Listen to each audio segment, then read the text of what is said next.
So welcome back to The Damned. Bad. We're on session. I know we skipped. It's like, so we had Gen Con and COVID and under preparation, and then we skipped a week. So we're gonna play two sessions, not today, but back to back. We're gonna play two sessions back to back. So this week and next week. Paige and Sarah are out. Sarah's doing her volunteer stuff tonight. Paige is working, but Paige and Sarah will both be back next week. We'll have full complement of folks for the session. So I think to get started, we should probably do our initiative ladder. And if you notice over there, I have new name tags. Camera spin. It won't go there. So I know. Hey, maybe. I'm trying. Let's try. Come on. Vanna White. I know. It's like. There was a point where we actually had a corruption wheel that I would spin. Remember that? Like the wheel of corruption we would spin? Yeah. That was fun. So that 12 for me. Besides, it kept getting stuck on the same thing. It did, yeah. I got rid of it. It was always like 2 or 3. What'd you get, son of a... So your initiative, Queen, tonight, Yep. Tim. Oh, I got need to get my 12. dice off. So you can move Pipistrella and Aspillicent off there. Whenever you're ready, Freddy. I guess I'm going home then. Frederick. Because you said to move Pipistrella off of there. Oh, sorry, not Pipistrella. Suspiriancy, you're with Beyonce. And Aspillicent. Yeah. Oh my gosh, that's the worst roll ever.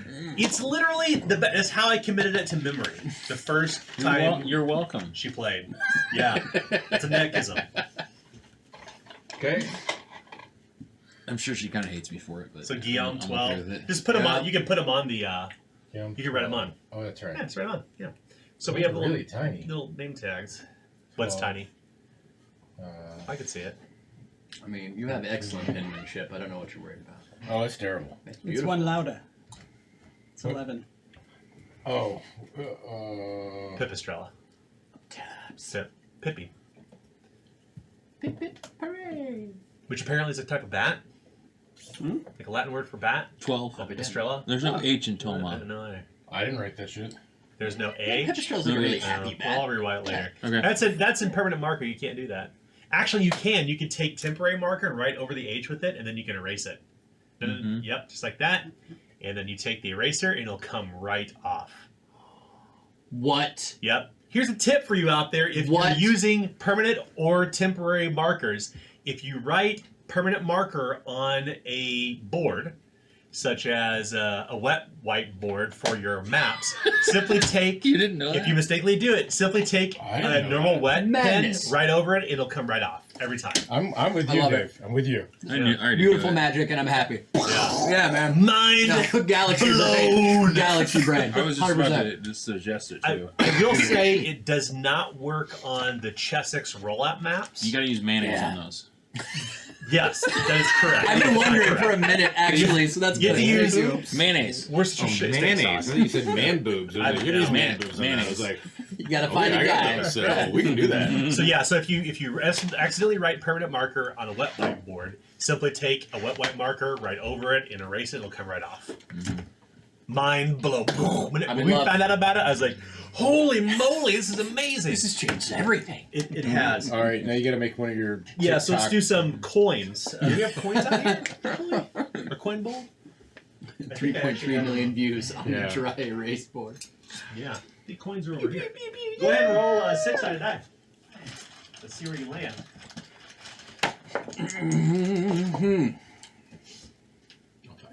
Anything for me? No. No. Wah wah. That's... Yay! So, we should. Is there a little bowl out there? I feel underprepared tonight. I thought there was. So go ahead and just put 4 on top of the black. Nondescript. Yeah, nondescript thing. What's underneath of it? So let's talk about. 4 weeks ago. Let's talk about 4 weeks ago. It was 3 weeks ago. Last game session. Leading. So Tim, where do you recall leading off? Maybe we can start there. I wasn't there. Remember, I was Yes, moving errands. you were not there. That's correct. But what do you remember last? What do you remember playing? We had went into the undercrop. I think is what what we're calling it. Undercroft, yeah. Okay, undercroft. Yeah. The sewers, whatever you want to call it. We went down there and we made it to a point where we were gonna have to try and dig our way through. Yeah. And Nick and the party made a decision to say, hey, let's go back. Let's get the person that actually knows what they're doing. And then we made it back. We healed up, and we were supposed to go. Yeah. Right. So what That's ends up happening from there? Because at that point, Adam and Dave were both there for that. Nick, you weren't. You were out that week as well. Pipistrella, you want to take that? So yeah, we grab the person Will played. Stall. We grab Stall and we go back down below because Stall actually knows about these sorts of things with diggings and cave-ins and all that stuff. That's a metal worker. Yeah. I mean, it translates perfectly, right? You don't even know anything. He's a different. craftsman. Yeah. He is. Works with his hands. He's a kettlesmith. He's a kettlesmith. Yeah. So Yeah, I guess that is what he is. we go down there, and everything's hunky dory until there's these gravestones that kind of move on their own, and then we see like a skeleton arm come out of it, and then like 7 more skeleton arms come out of it, and crawls along the ceiling and takes other pieces of itself, makes itself into a bow, and shoots part of itself at us. It's amazing. And then there's more throngs of the dead who attack us, and it's a pretty long fight. Well, it's a tough one. We make it through as, Suspiriancy, rhymes with Beyonce, was super brave and, saved everyone, not herself, by closing a door, when in fact, what actually happened was she left a spill scent on one side of a closed gate and a throng of the dead. So then the rest of us were fighting there. Stahl got in a little bit of trouble, and because Stahl's an NPC, he didn't have no fate points. And without no fate points, you die, you really die. Right. So we all rushed back to where he was and saved him. Yeah, and just a quick rules clarification. So fate points can be used to save yourself or other PCs, not NPCs. Right. So therefore, you can't really narratively cheat the system. Yeah. So when we talk about these NPCs being important, they're like, if they're gone, they're gone. And you know kind of what you've learned already in Bastion and the city that's surrounding it, that there's apparently nobody else here. But if you recall, you actually came through the Undercroft because you kept hearing the bells in the city, and the thought at first was actually to extinguish the lights in Bastion, but Tama kind of turned minds around that, saying that it will exhaust what hope these people may have for safety. So the decision was to progress through the Undercroft and make your way to the bell tower, and you discovered this by researching the library that's still in Bastion. And in fact, that's when a few new secrets of Soma were learned too, if I'm not mistaken. So you should all have 4 secrets of Soma at this point. Do you have one of those, Tim? No, I guess I don't have. I can give it to you. 4. That's everybody should have one. Oh, they're Keep 4 and this. they're fantastic. Here you go. So that's Nick's. Yeah, so that's a good recap. That's a good recap. Okay. Then one of them I had 2. escaped off the ran away. We Yeah, chose one not of to the gravestone pursue. spiders Yeah. ran away Yeah. after firing arrows made of ligaments. Delicious. The ligament bow.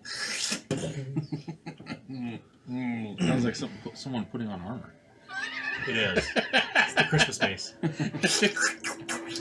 It's my armor.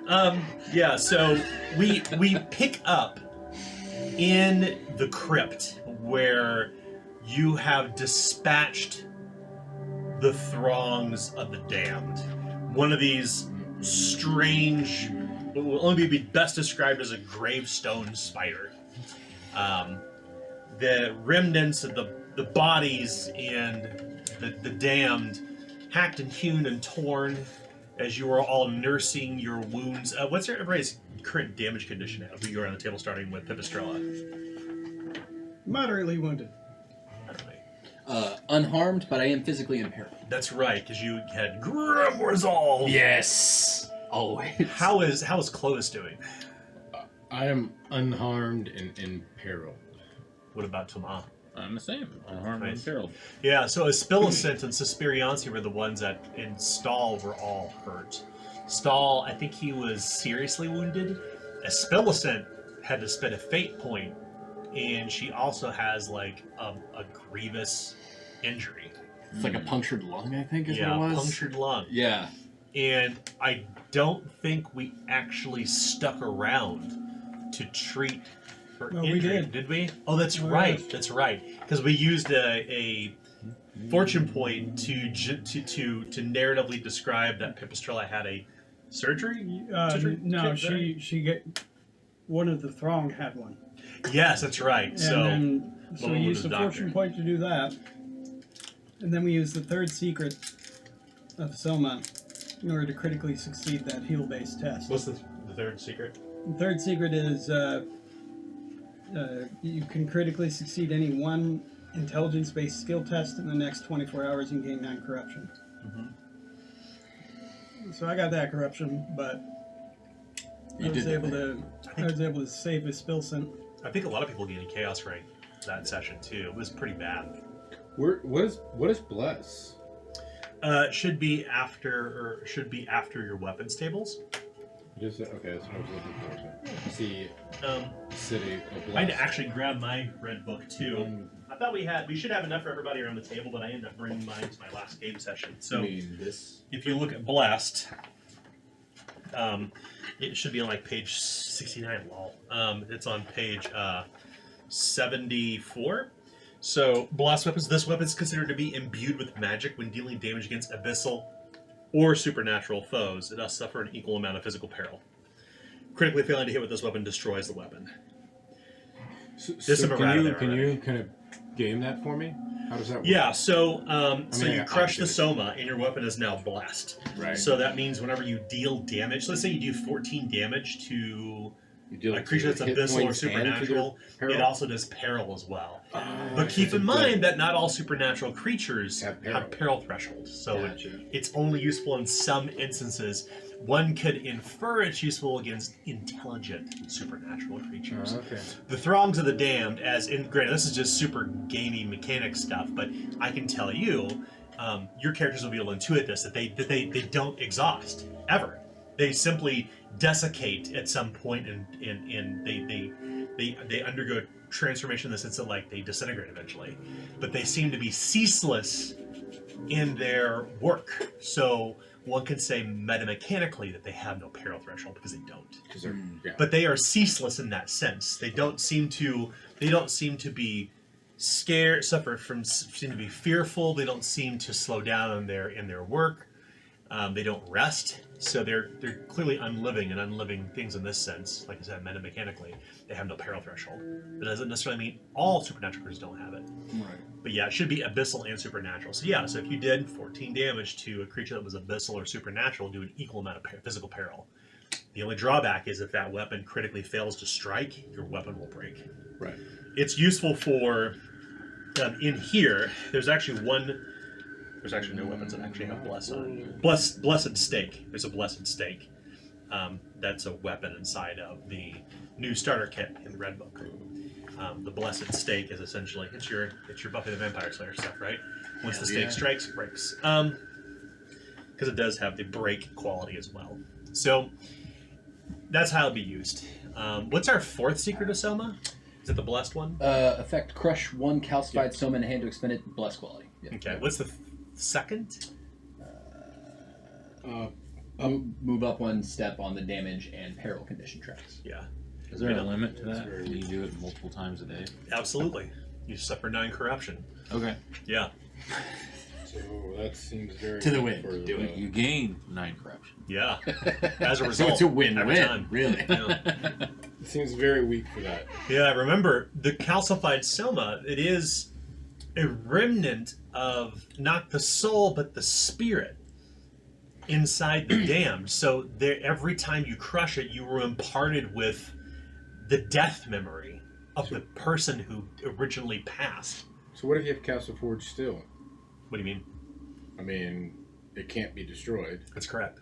So if you have Cast Forge still and you critically roll, you don't destroy your weapon? That's right.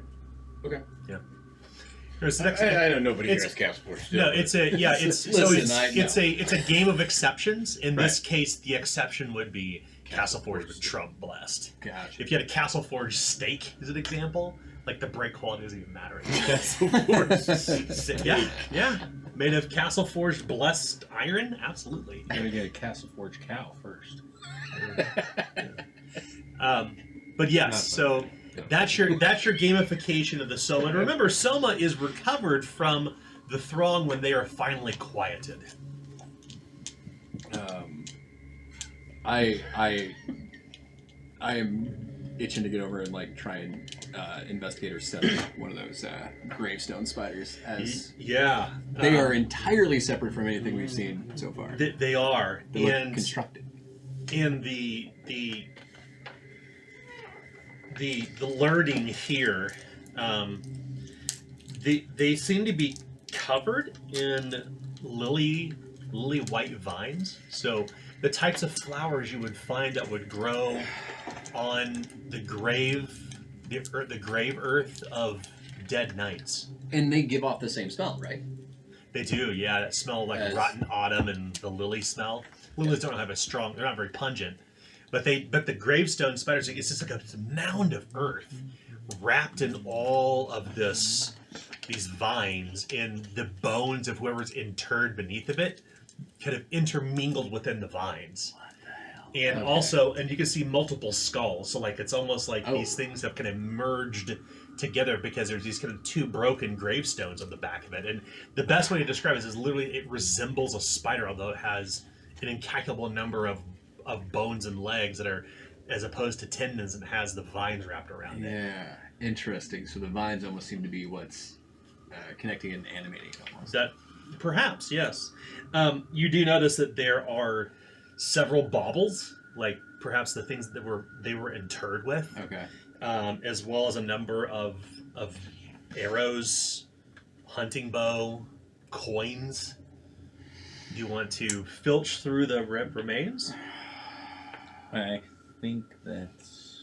I don't really care about coins. I think my curiosity is getting the better of me. I want to see if there's something truly interesting rather than just Yeah. loot, but along So- the way. So there are 6 arrows to be found. There are a number of expensive baubles. There are 2 baubles, and we'll determine what those are later. Okay. Bauble is a categorization of. There's different types of treasures in Zweihander, and bauble is the best way to kind of describe what it would be. A rare doodah. A hunting bow, Super duper. Hell yeah. Someone want and that? 4 silver shillings. I mean, I can't use a hunting bow. Can we use shillings? Yeah, I'll take the shillings. I mean, we could use it to throw it anyway. Yeah, the It's heavy and the small. bastion survives off a coin for now. We're still using coin. Right now, yeah. Although Soma seems to have I was gonna say. a unique, curious value among the settlement, but you've not really tapped into any of that yet. You haven't really Tasty. explored that. Quite tasty. Speaking of, yeah, I guess if that's what we're gonna go do, I should probably go gather up some soma from these. So, fortunately, all these 3 throngs of the damned were eventually quieted by fire. So, roll 1d6 once. 6. Okay. The first throng you find 1 soma. One soma. Yep. The next throng Yep. I'm rolling for that guy. Yeah. 3. you find no soma Okay. coverable on the second one, but roll for the last. 1. Okay. You find none on that one either. Okay, so 1 soma. They've unfortunately been destroyed or crushed amid the fracas.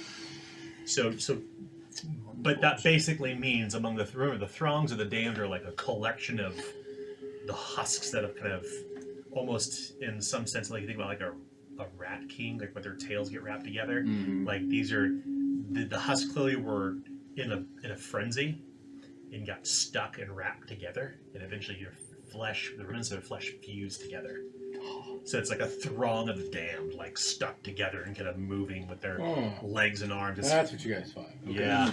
No, it was fun. And It was a hoot. and Really. and because of that, there's not always soma Gotcha. to be found because they could be destroyed during the process of setting them on fire, quieting the damned, the fight, etc., etc.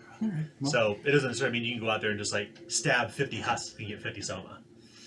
The chance it could be destroyed in the fracas. That was my number. Don't have a pencil in here yet. That's okay. I will remember this. Yeah. I'm actually sorry. I give you the wrong number. It should be 3 soma. 3 soma. Yeah. Okay, gotcha. 3 Yeah. soma. That's right. So whenever, just above board, whenever the throng of the damned are slain by fire, you roll 1d6, and a result of 1 to 3, that you get a number of calcified soma. Not 1 through 3 soma, but you get 3 soma in the case of God. throng. All right, sweet. Yeah. Well, 3 soma, at least I'm all right. Sweet. So other than that, there's nothing to be found among the remains of the throngs of the damned. You still feel the blood kind of coursing through your veins. You just came off the high of the fight. The adrenaline still rushing through your body. You kind of you assess what happens, and Aspillicent undergoes a surgery down here in the undercroft of the crypt below. And you know that one of these gravestone spiders actually scurried away on the ceiling, and you know that you think you're fairly close to the bell tower from where you're at. Probably the first thing I would do at that point, then, seeing Aspillicent get worked on, is begin to close all the other gates. Try to make the place as secure as possible so they can't just walk right in again. Yeah. And then just keeping a very sharp eye on that hallway where we saw the grave spider run away. Yeah, it seems that as you're kind of looking down through this almost shotgun hallway, there are these interred crypts where the bones of monks have been placed to rest inside of it. This is clearly some sort of burial ground for the priests. There aren't any like holy stones or anything like that, but the people who are interred here are wearing monks' robes. And they're inset into, I don't know what they call those, but they're set into the stone, resting with their arms folded over one another, some carefully preserved. There are a number of adjacent hallways that connect into here with gates that would otherwise be locked, but probably lead deeper into the undercroft. But on the far side, or say the far side, if you're looking this way, you can see where the tunnel turns, where the gravestone spider had ran away, and there's actually light coming from around the corner, like from above, like a natural light. Okay, I was like, wait, it's like a flame, like a torch bear? It seems torchbearer. Oh yeah. Roper! Torchbearer. It's the new owlbear. Shut the gate. Shut the gate. I'm making it tomorrow at work and releasing it on the Zweihander Insiders channel. Torchbearer. God, Torchbearer. terrifying. It's a bear, just on fire. Last time we had one of these things happen, we ended up making a were-yak, which is in the Zweihander starter kit. That's where Zinthix Panthers came from, right? Zinnish- Which are actually crocodiles. Yeah. So Crocodile. in a previous game, Kent Schoonover, he didn't know how to, I was describing a crocodile in a very arcane way, and he's like, oh shit, it's a Zintish water panther. And like, it just stuck. So We've that's always what called them that. So in the game world, they're now called Zintish water panthers. They need to be. That's amazing. Yeah, that's what a crocodile is now. Crocodile. Vintage water pit. Torchbearers. So anywho, that being said, you kind of collect yourselves, and Suspirianus is going to help Aspillicent along the way. But you can't help but feel this kind of sense of dread as you can hear the sound of the bell tower outside.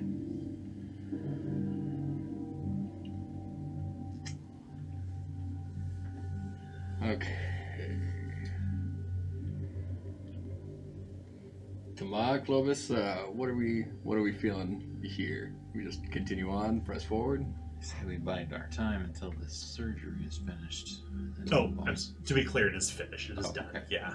Yeah. We kind of wrapped that up last session. So, Alright.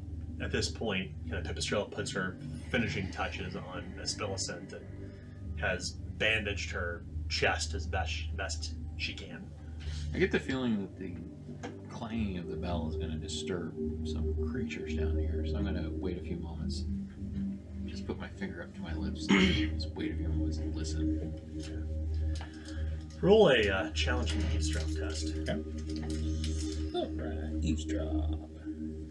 It's going to be a 48% chance to succeed, and I did not succeed. Nothing to be heard save for the distant tolling of the bell every once in a while. Perhaps the rustling of leaves that are blowing down a stairwell on the opposite end from above. The natural kind of grayish pale light coming from the other side of the hallway.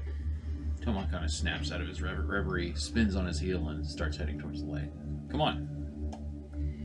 Well, you heard the man.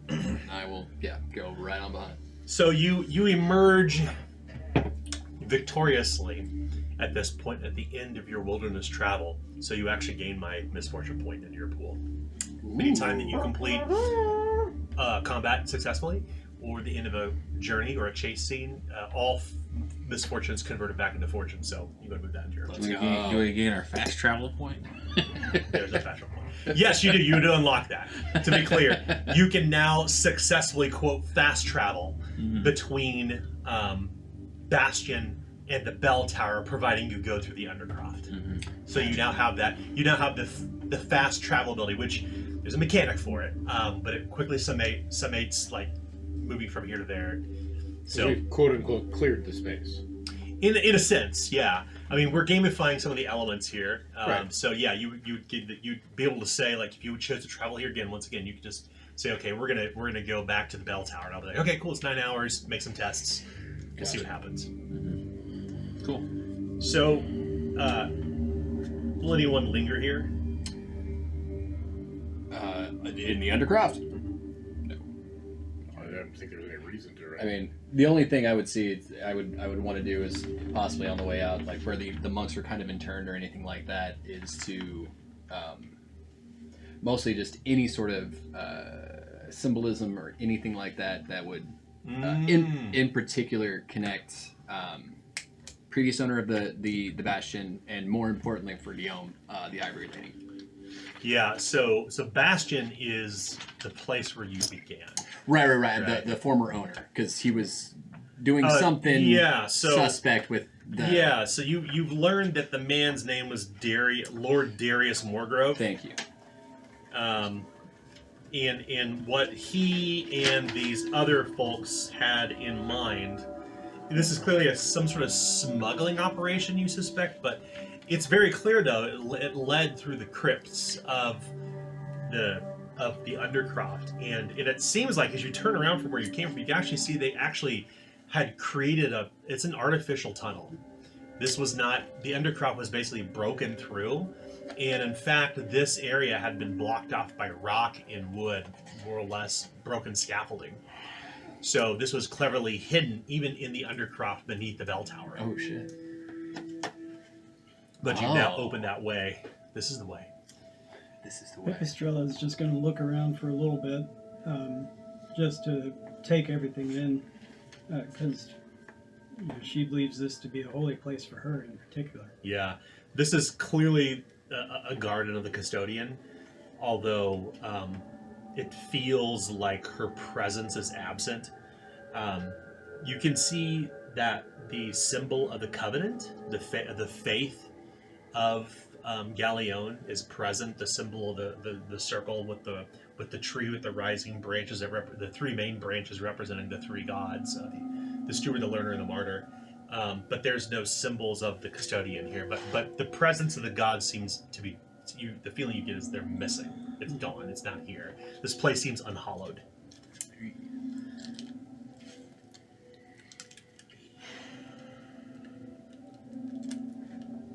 So there's still all these dead around, right? They've been interred and undisturbed. I mean The damned? The thrones of the damned. Yeah, they're still softly kindling in beneath the torchlight that they were set to. Okay. They were It smells of burnt ash and rot. He collected the sum already. Yeah. So So I see you have an interest Means to sleep. in this place. I used to take those. I Oh, certainly yeah, have yeah. an interest in what it is that we have possibly stepped into. Yes. Well, I appreciate your interest as I have one as well, but just so you know, it can be awfully tempting to try and recover things from a place such as this. And I will tell you, that which is the custodian is hers, and she likes to keep it. No, that is not my particular forte. I would be much more interested in learning as to who these people were and why. If I were to take anything from this place, it would be knowledge. Then we are of one accord. Very well. What happened? She just basically told him, "I'm watching you. Don't." Oh, don't Don't grave rob. rob. Yeah. which is fair, because like you do see Guillaume like getting in there and like looking over like through the monks and like all that, but yeah, no grave robbing. So you emerge from the Undercroft upward into the city. And so where is the bell tower from where we're at then? Well, as you emerge above, we used to play it.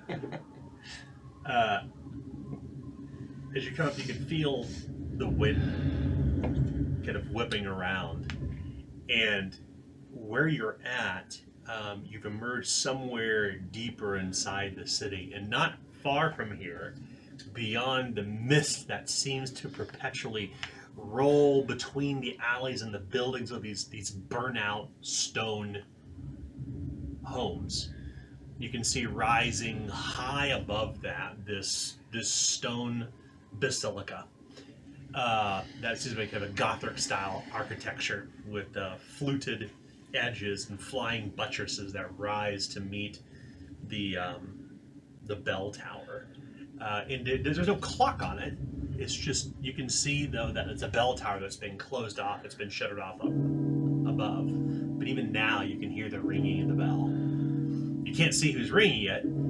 It's like a large stone tall tower. And it looks like from where you're at, just kind of look observationally, the whole chapel around it had collapsed inward. Like it had been pulverized by Ballistas? ballistas, yeah, ballistas or trebuchets. Like this whole area looks like it's come under siege. You know several stories about the Mercadian Knights and the Covenant literally going to war with one another. So, can we see the actual bell? No. Okay. High in the tower, as would be common with most bell towers, there are, for lack of a better term, a storm door that bars off, like almost like barn doors that Like open up shutters. wide. Okay. Yeah, and they're shuttered shut. Okay. So the sound of the bells, even it sounds like it's a dull dulcimer, a dull dulcet sort of sound, like it's contained inside the tower. So, but just looking at the structure itself, doesn't look like anybody could actually like live there. This is not an actual like shelter. Well, Or that do we- you don't know because Okay. you're still kind of you're not in the grounds around the bell tower. You're kind of behind the homes surrounding it. Gotcha. And they're all manner of state of disrepair. Like they were just literally in a war. Gotcha. Yeah. And this looks like a very, very old war. Nothing is burning by any means. Everything's covered in scorch marks. The stone shattered. The streets littered with broken stones and shattered wagons and the skeletons, the half mummified skeletons of horses and dead horsemen, for that matter. Yeah, no. Guillaume's got himself a wild hair, so he's very, very efficiently and very quietly. He'll start making his way to the around the burnout homes towards the actual structure, the chapel. Do you all want to sneak up there, or just kind of? I am going to be a quiet boy. Yes. Does there seem to be any damned around, or are they making noises? You can't hear anything from here.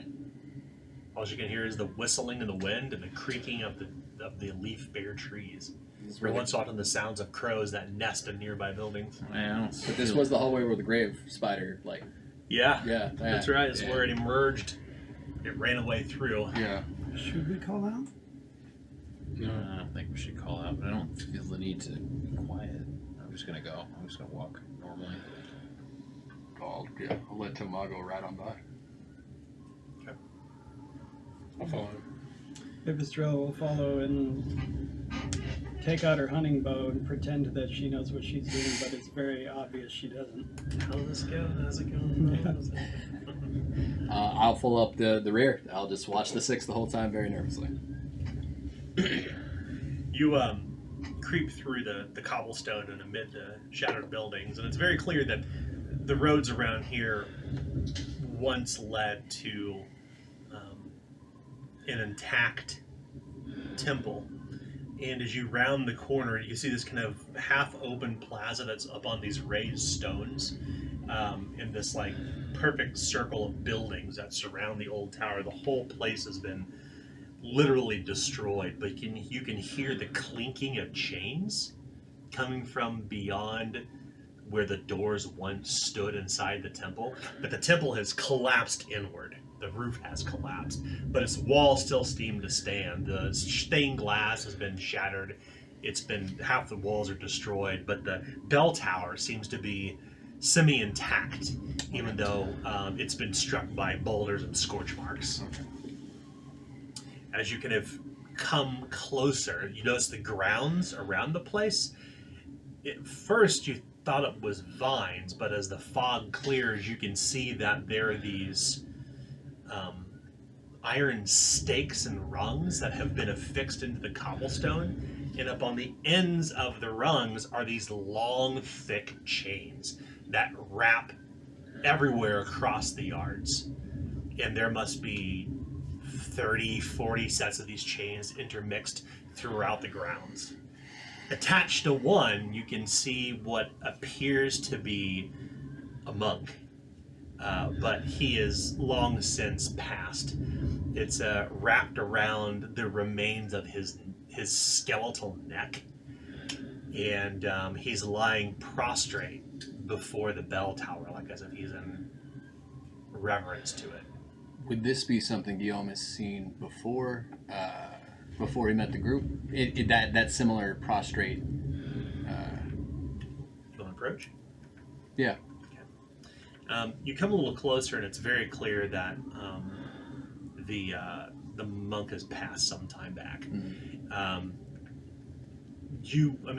Most people know the Covenant faith. It was clear that they were probably bowing, perhaps, to something. But the faith doesn't bow. Right. They raise their hands toward the heavens to accept the light of the Covenant. He is lying prostrate on the ground, like he almost like died here and slowly withered away. Okay. His bones have been bleached by the sun when it is here. And as you kind of are standing beside this one, you see other monks as well, who have been connected to the chains and affixed to the grounds around this. And the chains intermingle and weave between one another, lying motionlessly on the ground. Save for one that's actually wrapped over a half-broken archway, where you can see one of the monks kind of suspended from his head, and his body is still semi-desiccating as crows pick at it as he's swinging back and forth. So this would be Mercadian Knights then? Possible. I mean, these are Covenant monks, is what we're saying. Hard to say. Okay. Alright. You have to make your own guesses until you can discover more. Do you still want to go in here? Looks like... Seems pretty quiet to me. Let's keep moving. Yeah.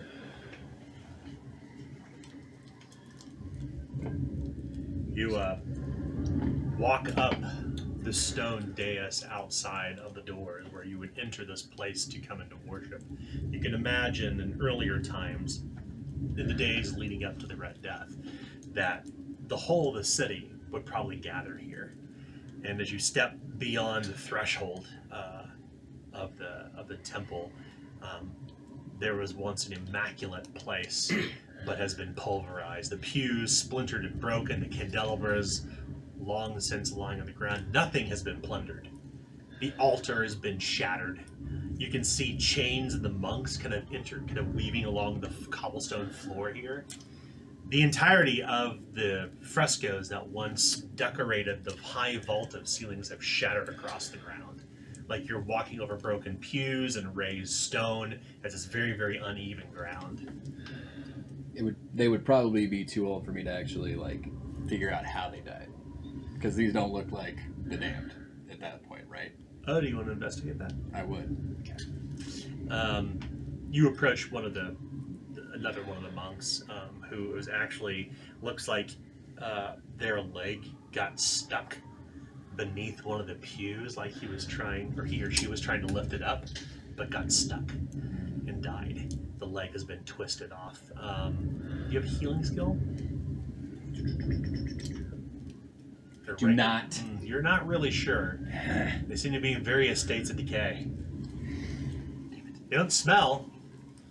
And the crows have mostly plucked them clean of their flesh. The rest is just a gray mottled mess. Clinging to the Estrella, bones. Yes, son. As you made it very clear whenever I first introduced myself to you, y'all don't bow, y'all don't go prostrate. It's a form of worship, correct? No, we hold our hands up to the sky. They're up there. They're up above us. Then why would all these people be like staked to chains in a servile like position? Would that be considered sacrilegious, something like that, or insulting to your religion? I don't know if necessarily insulting, but perhaps this was made as a sort of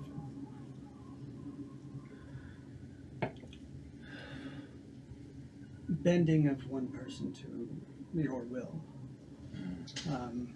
So I'll like look about and It's very sacrificial. Yeah. yes, as if it was part of a ritual. Trying to break bodies and break souls. Yeah. Not necessarily like to be sacrilegious, but for other purposes. Now, very well, could be sacrilegious. It's my only It thought could was be that. just people just tend to not stand up when they're dead anymore. Well, it's my only It thought. is true. Yes. Hung and chained. To me, that looks very torturous. I'm a soldier, and I've seen torture before, and that looks like they've been tortured. Could be. That simple. You hang somebody with a chain, Yes. you strap them to the ground, and make them kneel with chains. I'm gonna go with torture. Best case scenario is that they were arranged there after they had passed, but I don't think that is the Could case. be that they're penitent and they did what they did of their own accord. There is no penitence for the covenant that makes you go down on your knees. You know that. We all know I that. suppose so. Yes, and when you have been gone away from the covenant long enough, then you can come up with your own traditions. So this one could be a nefarious one, or it could be one that they had come up with themselves. Either way, I am a little bit at unease. We're seeing necromic bodies walk around, spider creatures come alive from tombstones. I'm gonna go with some kind of sacrifice to whatever the hell's going on up above. I mean, as far as I can say, they're not moving, and that's good enough for me. Well, perhaps you all would like to say a prayer with me. Do we have to? I will. No, of course, it is your decision. Well, then let's keep going. But would you allow me the time for myself? I won't deny you that.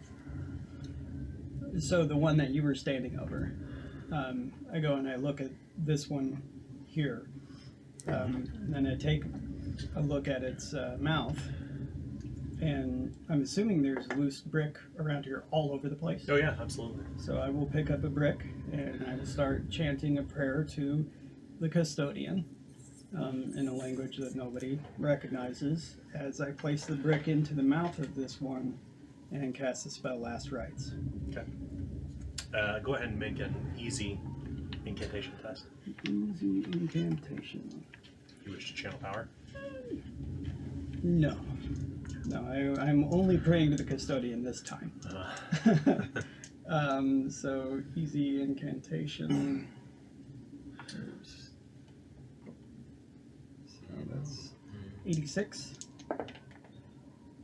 And 007, I make it. As I place this brick inside the mouth of this person that had passed away, and I then place my hand on Guillaume's shoulder and I say, well, I don't think we have time for everyone else, but we know that this one will not come back.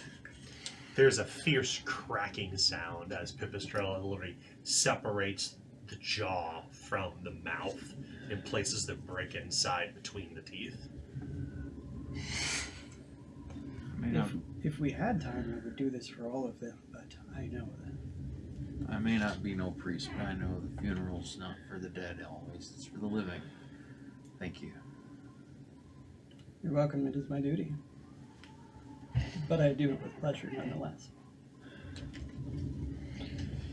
All right. Well, we've done that. Can we get going? Let's keep going. The gods are dead. You clamber through. Yeah. You've seen evidence otherwise. She smiles at you sweetly. You clamber through the stone and make your way through the worship hall and the nave until you come to the sacristy, which would be behind the altar. And even here the walls have collapsed. And then the back wall of the chapel is actually completely broken. And within, 10 short yards of that is the bell tower. And the bell tower is kind of freestanding. And there's these trees that kind of like have grown around it. They've been here probably for quite some time, but the leaves don't seem to grow on the trees whatsoever. In fact, any grass that would be here has turned gray and withered, despite the season. Nothing seems to grow here, and the trees have grown so tall that their limbs scrape against the stone of the bell tower. And there is a single kind of rounded wooden door outside, and outside the door is a metal plate with an iron rung on the outside of the building with a long chain, and it connects to the neck of what looks like a monk sitting cross-legged on the ground. Its head kind of bowed down. Can we tell if it's alive or dead? You From pause this for a distance. moment and kind of take a moment to see if they're breathing. They don't seem to be breathing. That doesn't mean that they're not Yeah. the other way. It's the same looking chain as everything else we've Yeah, seen. a long chain that seems to actually be shorter than the others. But like kind of similar make design. Mhm. Okay. And the body is kind of like cross-legged and leaning over in in a woolen monk's shift, with a rope tied at the waist and a hood over the head, with their head bowed in reverence and the hands kind of folded into the robes of the monk. And right above his head is literally like a bell with a ringer on it. I'll ring the bell. You want to reach over him to do that? No, Okay. I'm gonna. All right. You, I'll try to reach out to stop him, and I'm gonna go ahead and pull my Zweihander. yeah. As Thomas approaches, the corpse is unmoving, and as you ring the bell, you hear this kind of cracking and popping sound, and the head of the monk lifts, and you can hear the bell ring overhead, and his eyes kind of blink, and you can see that he's got this scarf around the bottom part of his face, and the top of his head, only his eyes are visible. Oh, what a cruel gesture, he says as he looks toward you. I'm sorry, I didn't know you were resting. Oh, it was not you. The cruel gesture that I have been condemned to be chained here until the end of my days. By who? His head kind of cranes toward the sky as he reaches up a hand that's wrapped in bandages as he kind of reaches toward, and it almost seems to resemble like the hand of a torchbearer bereft of a torch, and he kind of, his eyes kind of meet yours once again, slowly blinking.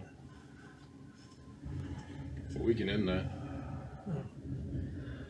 to strike the chains, I would be ever so thankful. But I don't think that the master or the minister would be pleased with this. The Minister of Light? No, his lamplighters would not be well with it. I mean, would you look around? Everyone's dead. Oh, yes. A cruel curse.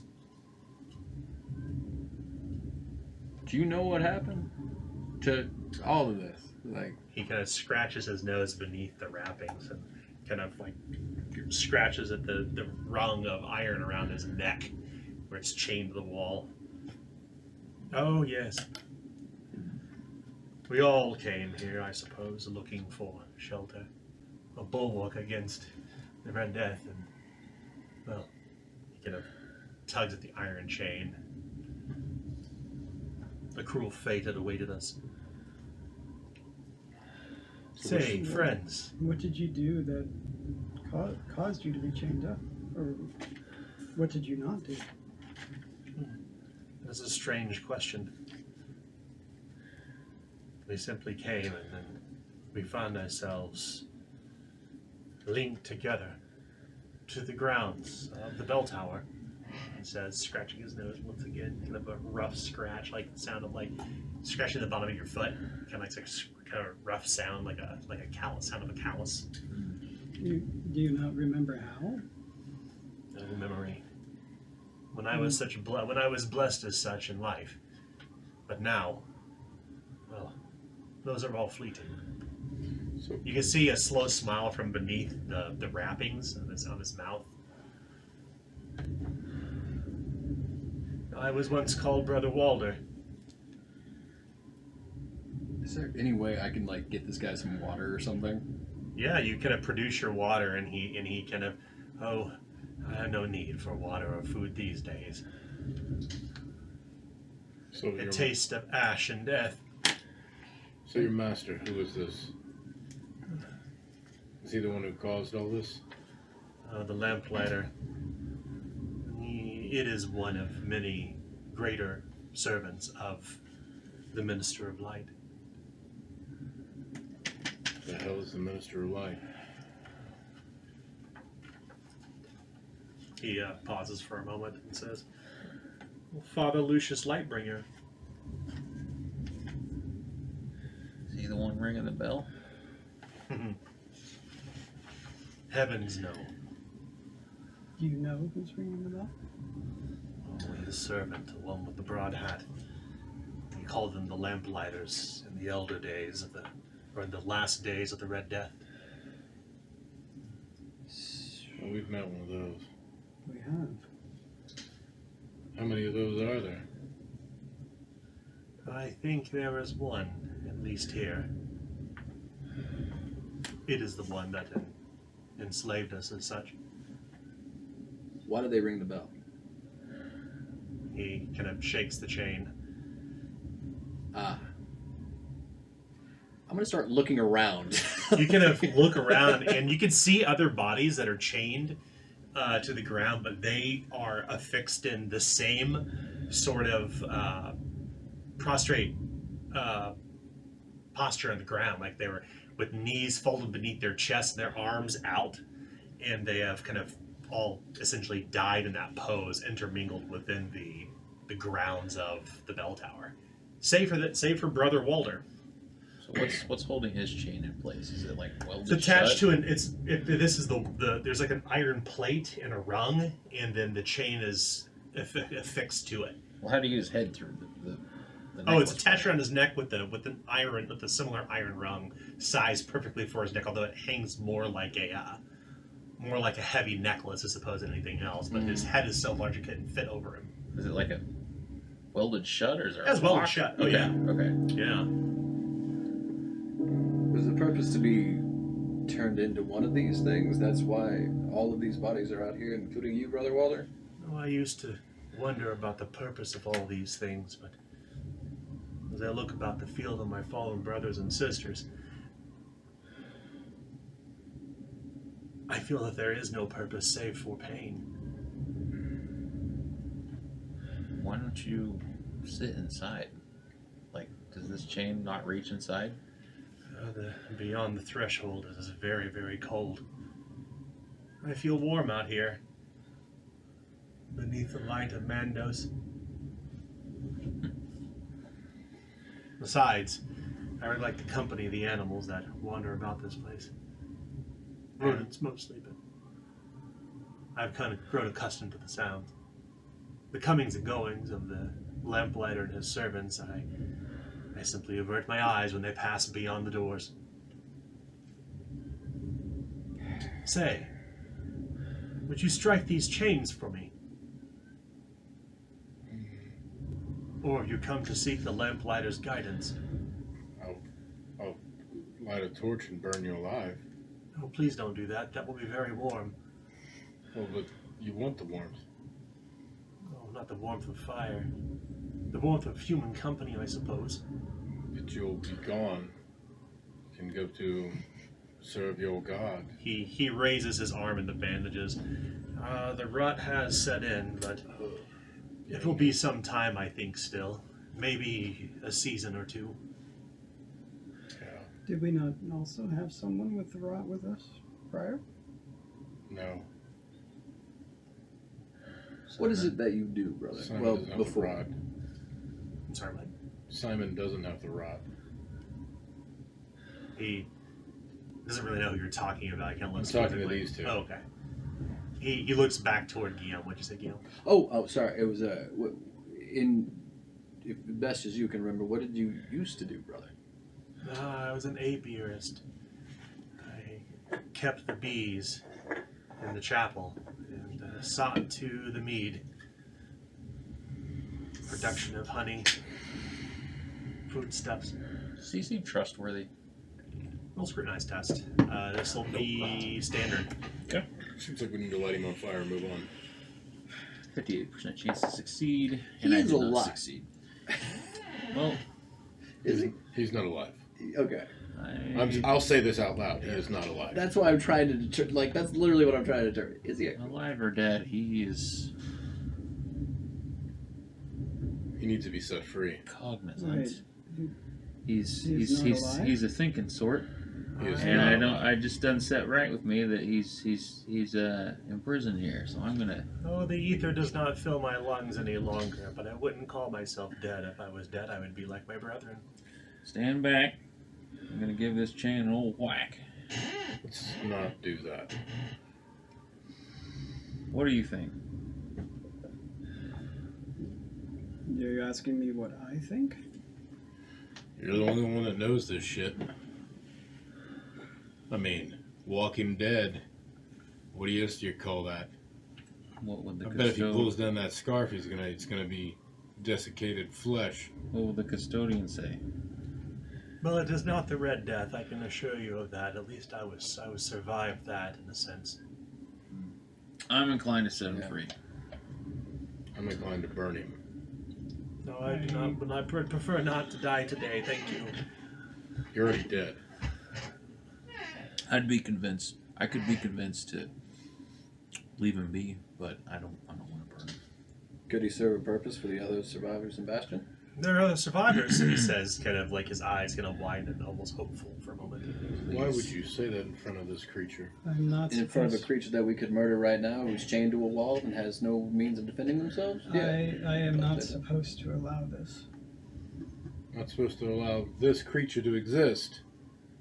You've been robbed from the custodian. My humanity has been robbed, I suppose, yes.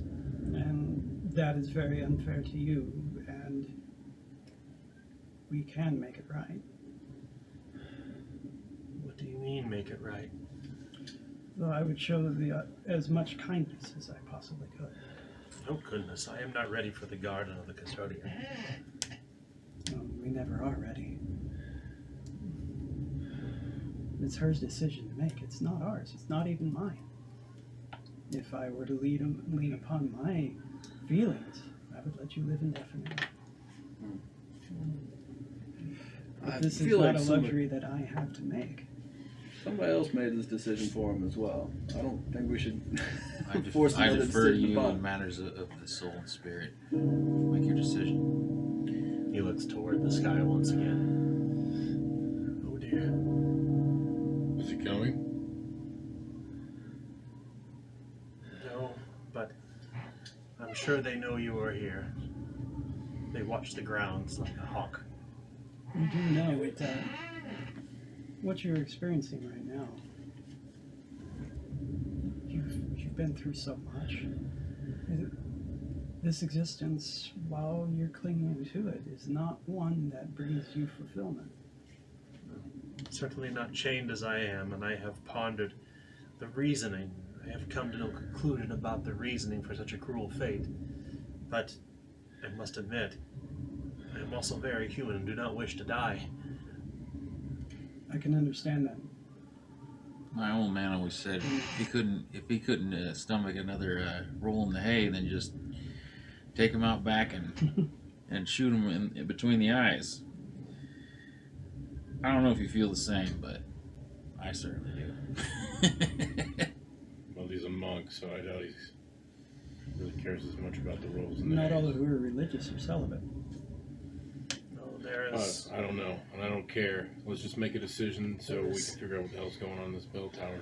This, Agreed. Let's release him. while I Let's am get out of while here. I am ordered to not allow this to pass, it doesn't mean that I have to do so immediately. This is still a person. Your soul is still here. Let's make a decision, because if they are watching us, we need to make a decision and get out of here. How cruel is it that we all humans, that we people are all damned as we are?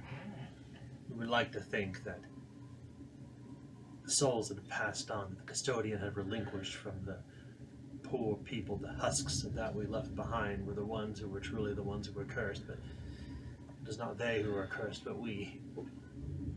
Are we not condemned to live a life knowing only those who are closest to us?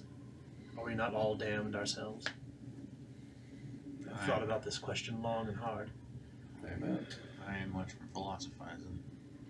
Yeah.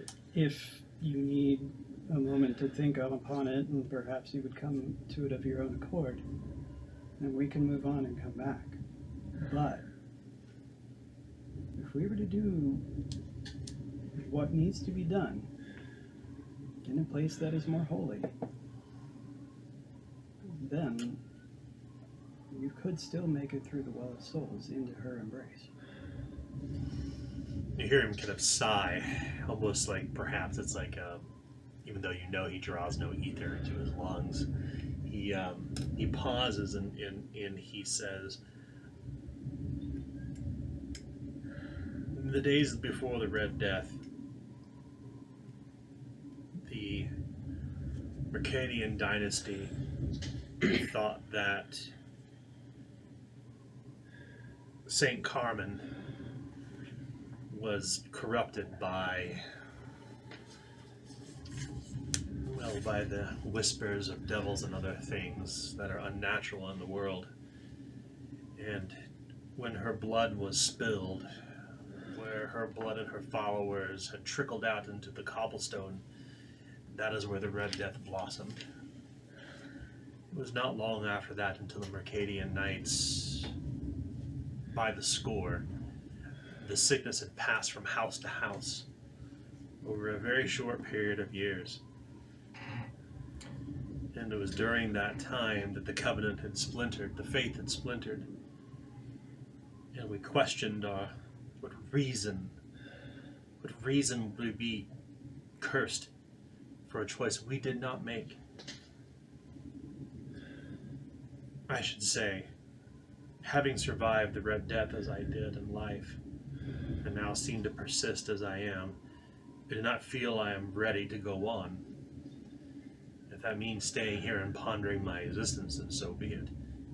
But I would plead, if you have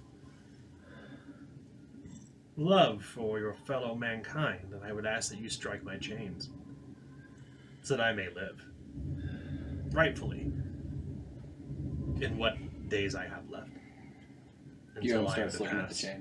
chains. Guillaume starts looking at the chains to figure out how to break them free, Perhaps, regardless of the rest of the group. perhaps we could make a compromise. Strike his chains, bring him back to Bastion, give him a proper send off and burial with a grave where he'll be remembered. So he will die a free man, but not an abomination to the custodian. I mean, he's sick and he's gonna die. What part of that is an abomination? He's already dead. It's not a sickness. Doesn't breathe. But he doesn't breathe either. He's special, right? He is a human in the sense that he is not breathing this ether. I feel my soul is not departed on yet. It still lingers. I Unlike don't the even others. care, guys. Let's make a decision, and I don't even think we need to. What's in there? Are the dead in there? And this lamp bearer? Shouldn't we just burn this tower down and let it crumble? Oh, even during the siege of the city, the bell tower stood. As you can see, your eyes kind of run up and down, and you can see old scorch marks somewhere it's been struck with boulders, and this place seems impenetrable in the sense that it somehow withstood the siege, while the great cathedral, its flying buttresses and its grandiose halls collapsed beneath the weight of stones in war. Perhaps you Inside, though, the lamplighter and his priests, the death priest of the covenant. Are any of them living? He shakes his head sadly. I don't know, he says. He kind of seems stumped for a moment, and Oh, you think you're living, so why the fuck are we talking to you? well, Let's make a decision. You want to burn him? You don't want me to burn him? That's fine. There But are more- I say there's two simple answers here. You let him go, and we're gonna have to fight him later. there Because are- that's exactly what's going to go. His mind's going to go like the rest of them. Or there are we kill humane him. ways to do it, release him. and join his brothers in the Undercroft.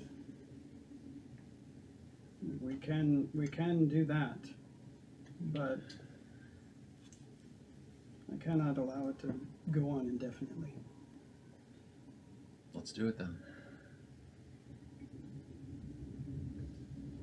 So we can take you down below, and we can bury you with your brothers. you would ask a man who seeks to live his life to lead him to his death. It would take me to a grave that I do not want. This That's life his- is temporary. that's the our life, entire the purpose. life beyond is eternal. Yes. Would you give up? Would you give up that with the custodian for eternity over a few more years? Perhaps that is my own humanity speaking. None of us want to die. When she tells me it is time, I will go. Yes. The custodian will tell you that, but the gods are dead. I have evidence of otherwise. He nods. I don't trust him. So that's it. Cut him loose. Do something. I don't think we need to be here any longer, though. There's obviously nobody living in there. They're ringing that bell to bring people here.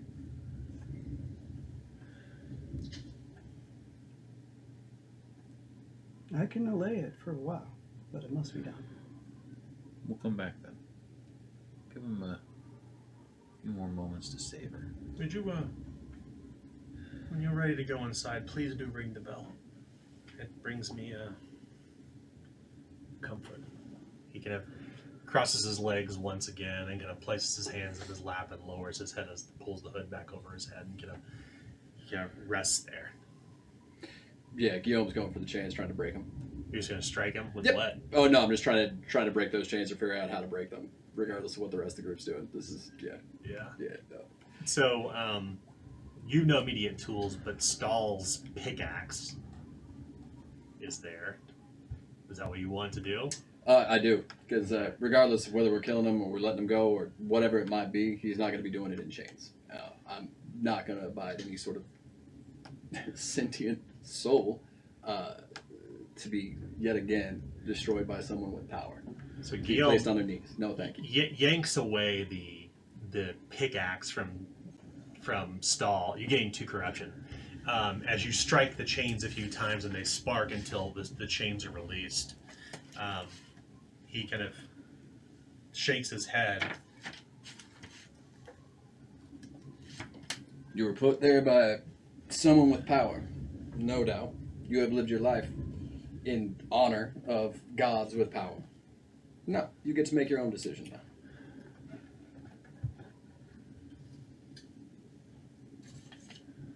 Too many people assuming too much command over other people's souls. No, thank you. I don't believe in the gods anymore anyway, so I don't care about that. I Besides, just don't trust him. can I figure out if he's been telling the truth? It seems like he's been nothing but honest, or at least to his self being honest. Roll standard scrutinize test. He's a creature of the night. You can trust him then. I don't know. All right, so that was a 38. My scrutinize is sorry, there it is. So 10 Are we staying here for any other reason tomorrow? perception. We know everything. Yeah, sweet. So 62. I got a 38. I want to take a look inside. He seems honest but confused. Okay. It kind of reminds you of, in Pipistrel, it reminds you of the times before this, kind of an inkling of a memory you have of seeing to those who are passing in the hospital. That would be, there's a specific term for this, I can't recall what it is, but wistfulness is the people would call, but the covenant would call wistfulness is like when people are kind of dredging up old memories. Like he seems to be in a wistful state, like he is nearing the end.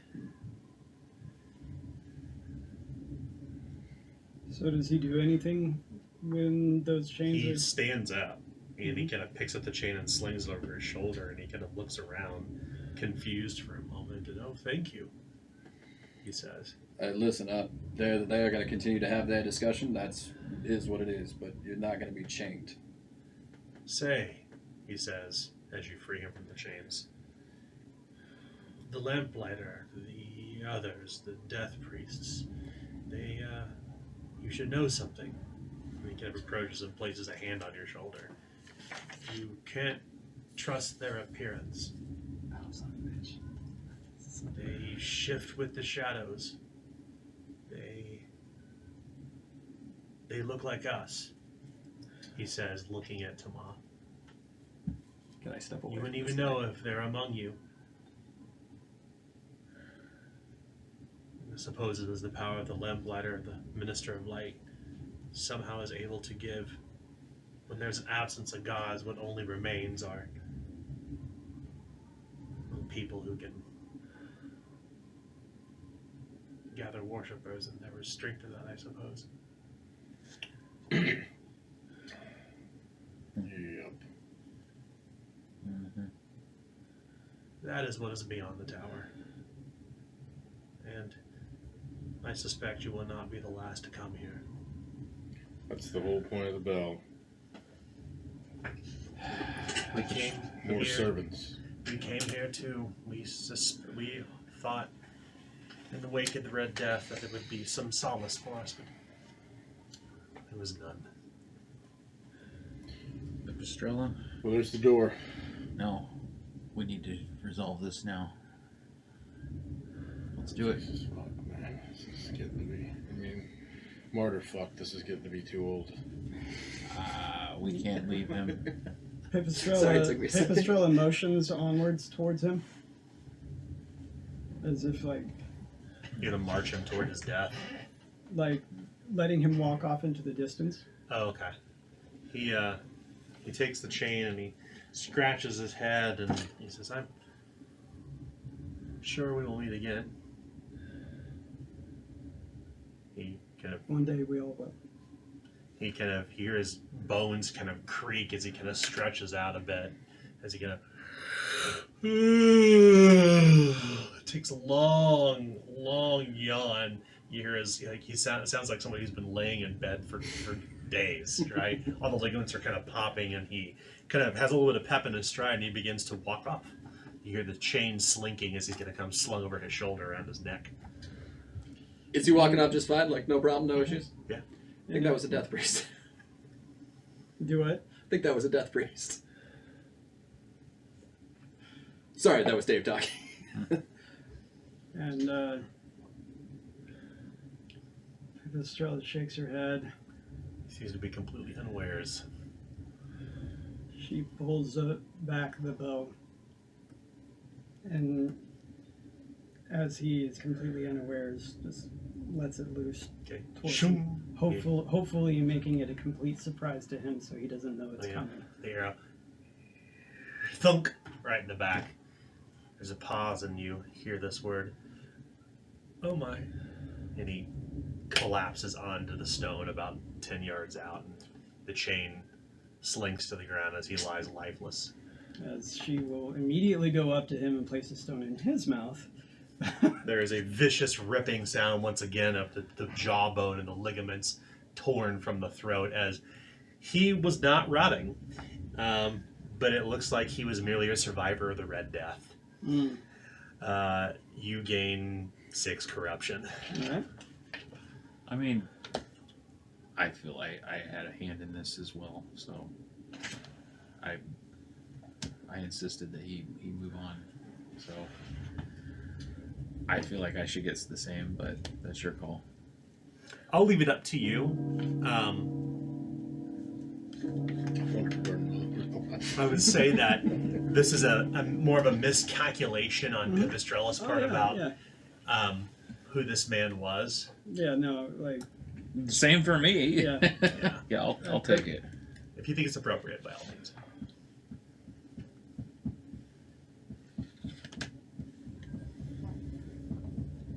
This man was alive.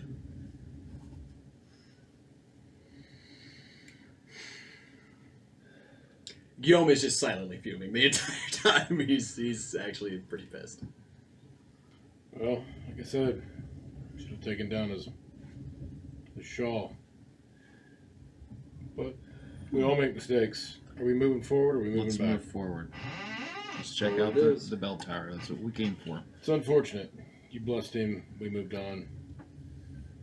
Let's not speak of this again. Why? We did it. I don't want to. Resolve yourself of your crimes. I didn't say I was absolved. I just don't want to speak of it. Yet again, man never had a choice. Yet again, we took a choice from him.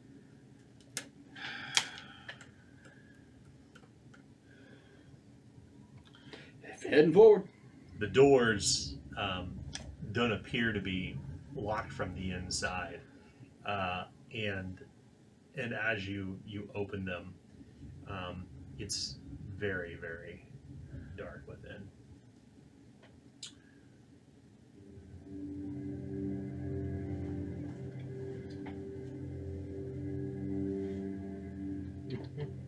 You can see inside the place is just bathed in pitch black shadow, but the smell of embers seems to linger inside here. And in fact, when you come inside, kind of partially within, you can see that there are actually cinders falling from far, far above inside the voluminous darkness of this old bell tower. The bottom floor seems to be littered with broken casks and crates and other things that were likely stored here in the times leading up to the Red Death and the siege of the city. They're overrun with rats and mites and insects. As the sacks of flour have been spilled, the sacks of wheat have been eaten and grayed.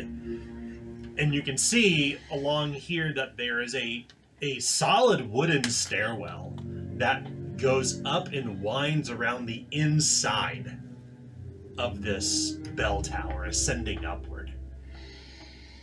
but the cinder seems to be falling from several stories above, like from the center, like somewhere way up above in an upper floor. It's kind of softly kind of falling down, little motes of cinder.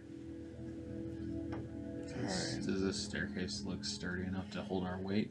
Yeah, it looks like this, much like the building itself, that this staircase, if you will, was made of very thick timber and bolted into the side of the stone. It looks very, very solid. But it kind of starts on one side of the interior of the tower and begins to wind its way up into the shadows above. So I can't tell where it leads. Is there like a platform above that blocks view? Unfortunately, what do you have for light? I should probably ask that first. I have oil and 8 torches. Yeah. So, lanterns will cast light forward, but torches will cast light upward.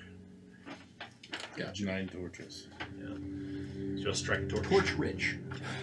You can begin to kind of discern distance once you have a torch lit. And to be clear, like so in with a torch will basically cast perfect light for up to 10 yards. So just at the edge of that, about 11 yards up or so, in the fleeting shadows, you can see a grayish shape, like that seems to another floor, but it's not solid in the center. It actually seems to wind its way around. But the stairs here seem to go around the building in a circle. Or sorry, not in a circle, my apologies. They seem to kind of zigzag up along one side until they kind of come to the second floor that seems to be open. Gotcha. Like you would walk around it up above. So they zigzag along the side of this kind of building like that until they reach the next floor. Does that make sense? Mm-hmm. Does that make sense to you, Tim? It'll look like okay. So we all ready to make a break for it as soon as this all gets pear-shaped? Yeah. Let's check it out. I still think we take as many pews as we can find, we put them at the bottom of this thing, and we light it on fire and let this thing collapse itself. I'm open to that idea. Maybe we should listen to me. I wanted to take the guy's hood off. He said he didn't eat or drink. How would we not know he wasn't a husk? But I say this, why are we even worrying about this shit? Why do we care what the priest of the dead and the lantern holder are doing? Let's just burn them out. We know they're not alive. If not, if they are alive, they're the ones controlling Husk. We get rid of them, we can live better. What are you trying to accomplish? Because to me, this just looks like a fool's errand.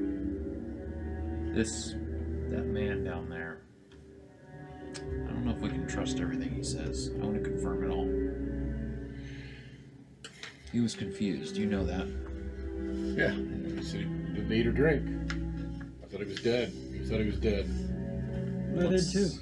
Let's Here we go. Let's But check. I still Let's think... see what. Let's go up there, check out, see what we came for, and then move on. I didn't come for any of this. But you're the boss.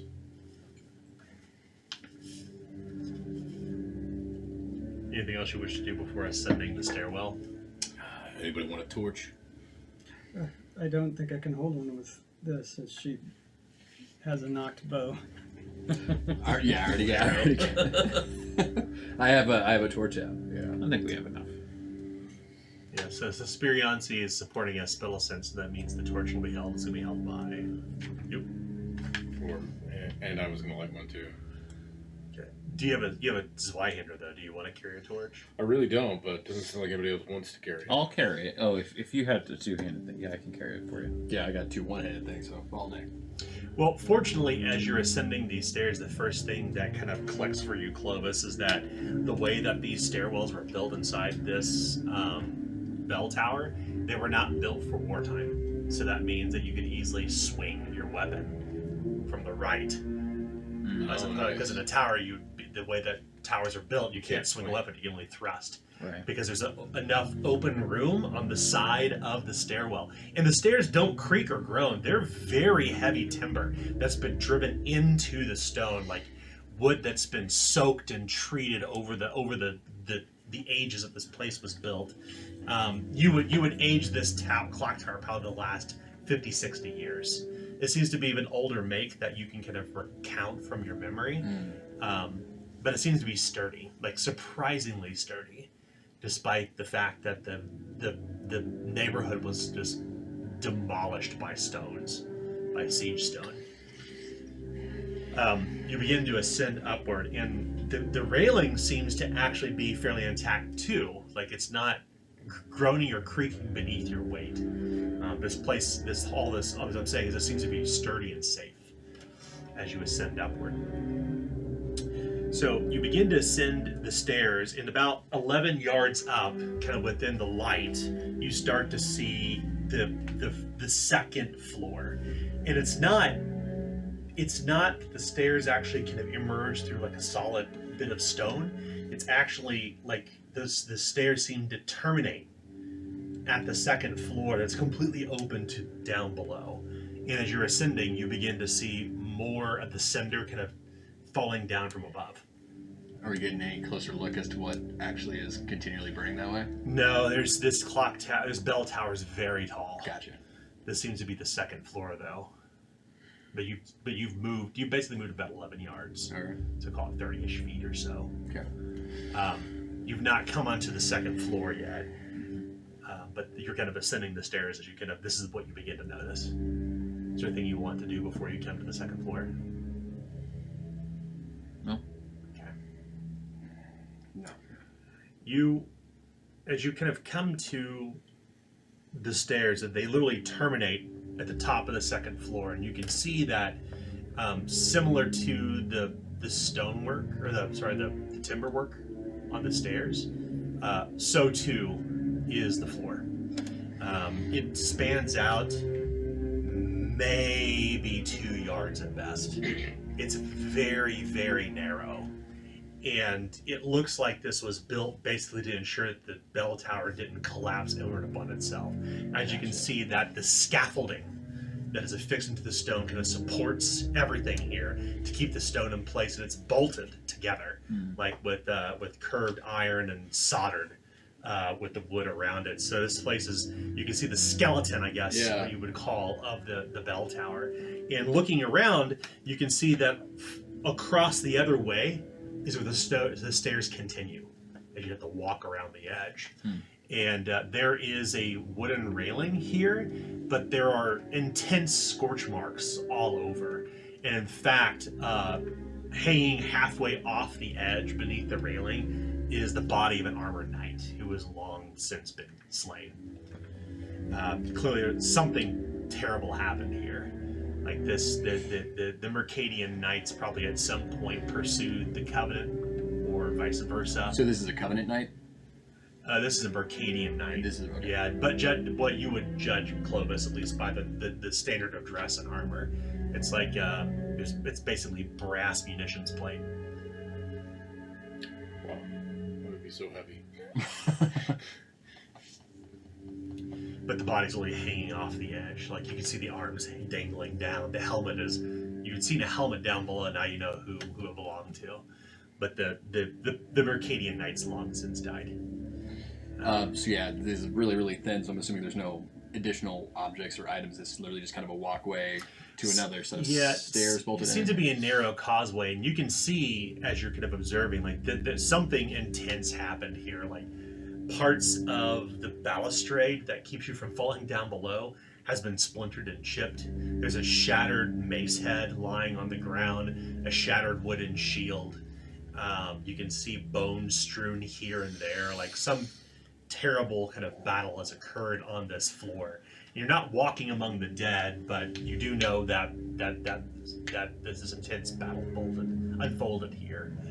There's aught else to be found. You can see little alcoves where perhaps candles were once burned, or torches were set into the stone, or maybe even lanterns. But other than that, there's nothing on this floor. lest you cross and continue your way upward. I turn to Clovis. You want that armor? Be right back, guys. Yeah, let's take a quick break. So, yeah, do you want to continue ascending up at this point? Sure. I don't think there's any other choice unless. Unless you want to take me to play. Do you want that armor? Oh. No, that's. You'd have to read the leather straps. It would take too much. It would be ill-fitted until Stahl could fix it for you. Back in Bastion. We could fix it up. Let's see what's above. Think about it on the way back. Okay. Yeah. Something, any information, something out of this trip, damn it. Just a heads up, silver bullet, something, I don't know. As we continue. Okay, making a quick note.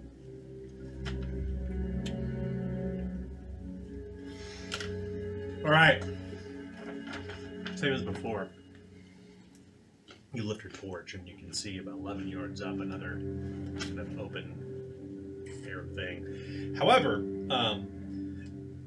within the fleeting shadows, you can actually see the shape of movement somewhere up above. You can't see what it is, but their shadows are cast against the walls. Something is up above. Some things, some ones are out there. So multiple things, gotcha. You see multiple shadows up there. How far up above are they? You have 11 yards, but you can't see them directly. You only see their shadows against the wall.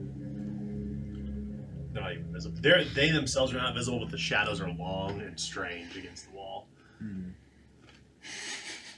Turning very quietly to Clovis. You might have been right about the whole just burn it down thing. Alright, well, looks like I'm going first.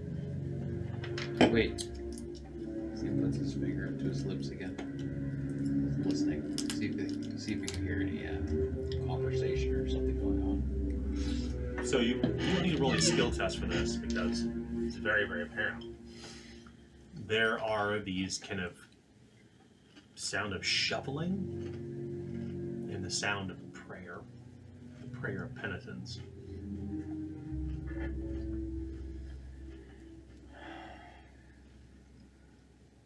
It seems to be murmured by several voices.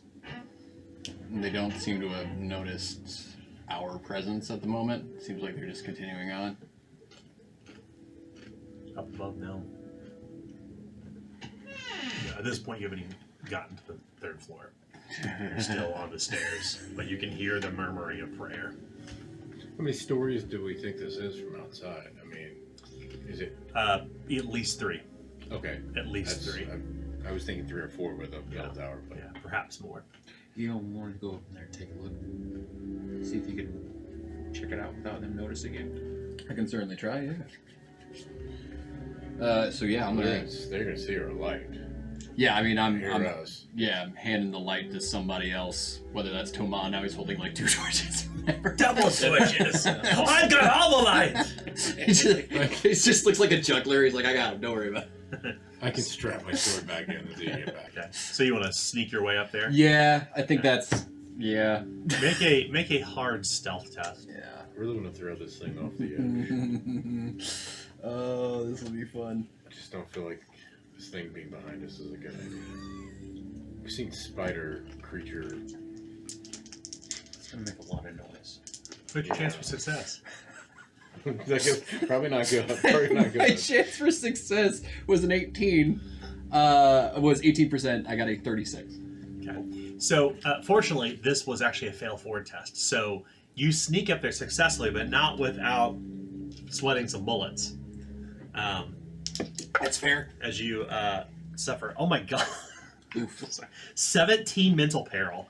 Like, it's nerve wracking. As every step you take, every move you make, They'll be watching you. Are they watching? they may be watching you. It feels like they're watching. It feels like they're watching you as you ascend up, but you manage to judging your job too. But you manage to sneak up unseen because as you poke your head up from the stairs, you can see what look like these figures kind of milling about with no light in hand. They wear these, you know, from what you can see, what little light there is, and you're in not total darkness, but it's fleeting shadows.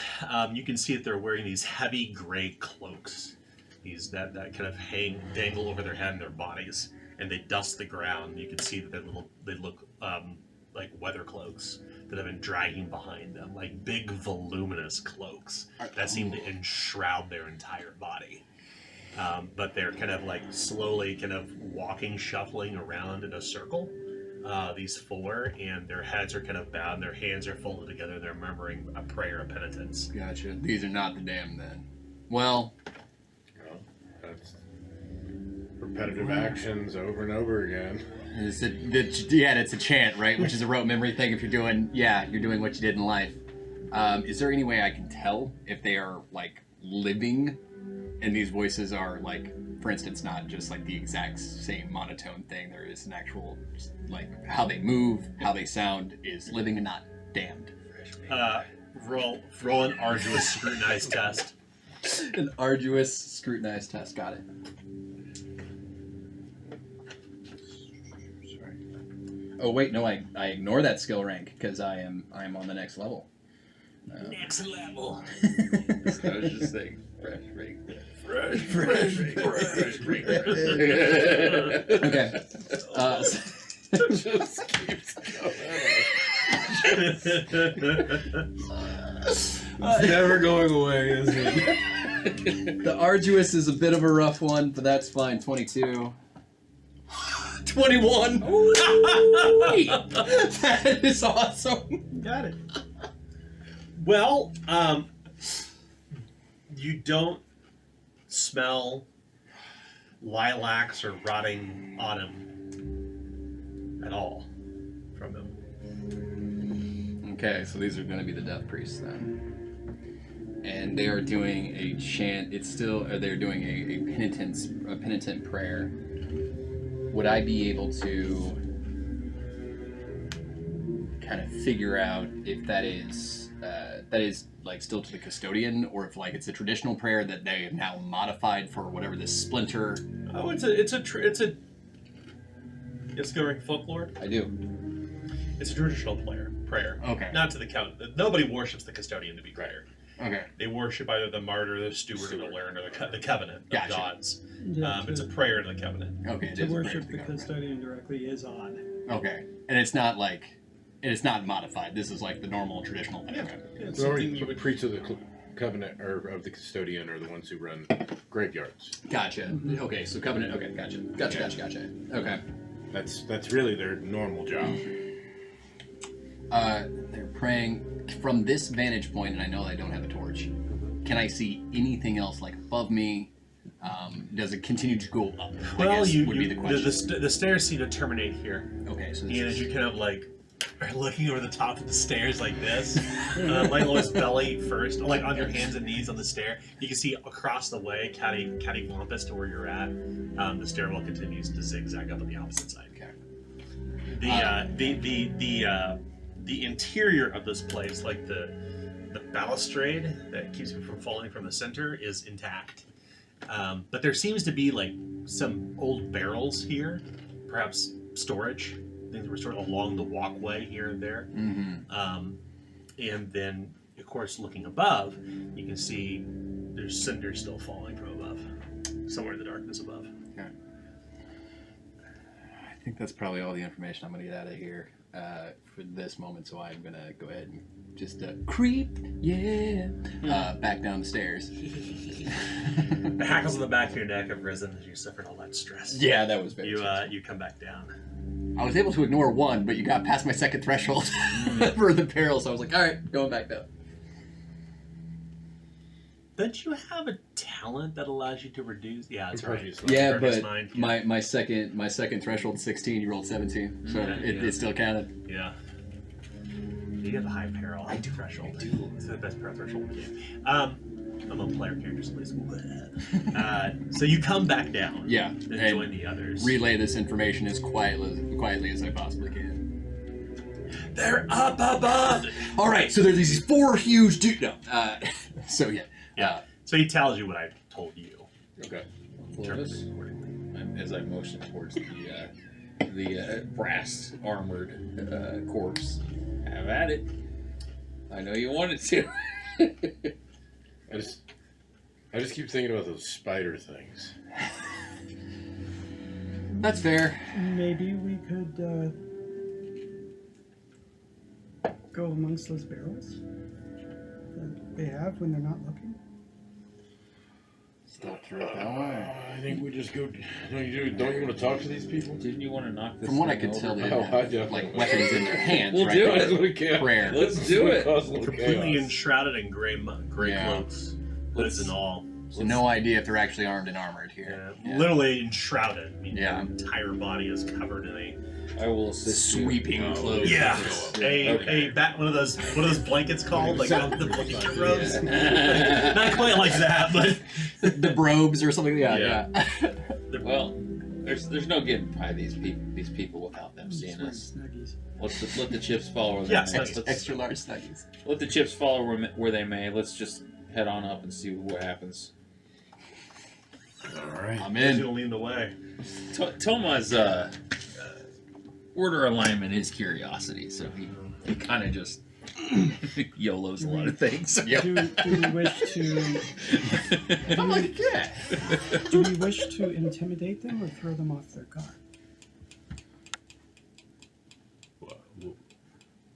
Let's just walk right in and see what happens. If we wish to intimidate them, we should send Clovis first. If we want to throw them off their guard, we should send me.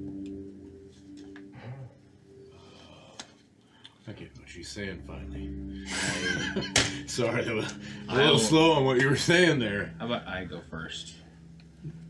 Is it too wide on the stairways? Have it your way. No, one. Just single person. I'll go first. All right. As I hold the torch up to my face. So you're first. Mhm. Who's after Clovis? Or, sorry, after Toma. I'll go after because I have reach. So Toma, Clovis. Who goes after Clovis? I'm gonna be going last. Oh, So thank you. Pip. Yeah, if they've been tracking us or watching us this entire time, then I would like to be sure I'm watching our back end. Well, you begin to ascend the stairs. I'm gonna Yeah. try to hold the torch in a way that makes me look spooky. It's like the flashlight effect, right? Right. So as you You burned your beard off.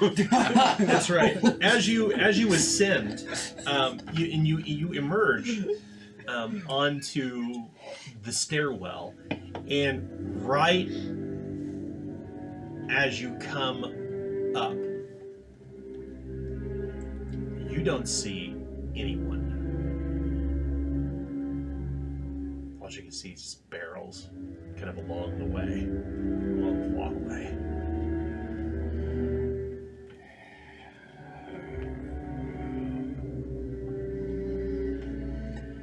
I mean, I'm not lying. You saw the shadows. I'm just. Do you want to lead the rest of them up? Okay. We're both going to roll a 1d10. Sure you're going. Or, sorry, I'm going to roll a 1d10. I'm going to pick a number and you're going to pick a number. My number is 5. Okay. 6. If it lands on 6, you get a surprise round. If it lands on 5, I get a surprise round. I rolled a 5. I'm so sorry. All right. It's the highest odds numbers to get, so. 1 in 10 chance. Way it goes sometimes. Yeah. It'll happen. All right. Somebody was going to get it. Okay. All right.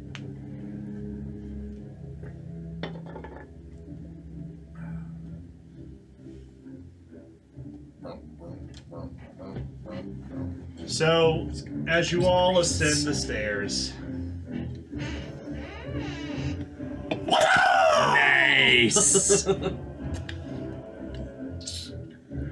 We have first. Oh boy. We have here Tama. We have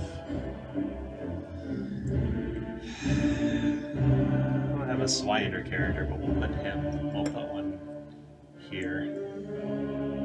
We'll put. Okay, we're gonna use this for you for now. Oh, that's cool. And then we're gonna put. I'll get some better figures here soon, and we'll put Guillaume in the back on the stairs. So, I need some initiative on the board. Already there? Oh. And What are we calling these things? Squirrels? death priests. Death priest. What are we calling these red pandas? Sorry, death prophets. My apologies. Good. No, I'm not. Their initiative is 8. Death prophet. Yeah. So they're at the bottom of the initiative ladder. Death props. Okay, so We teach that. Oh, wait, I didn't even do this right. I'm gonna wreck it. None of this, sir. Guillaume, I just noticed this. Good job, All initiative good. queen. All good. It's been a while, man. Yeah, it has been.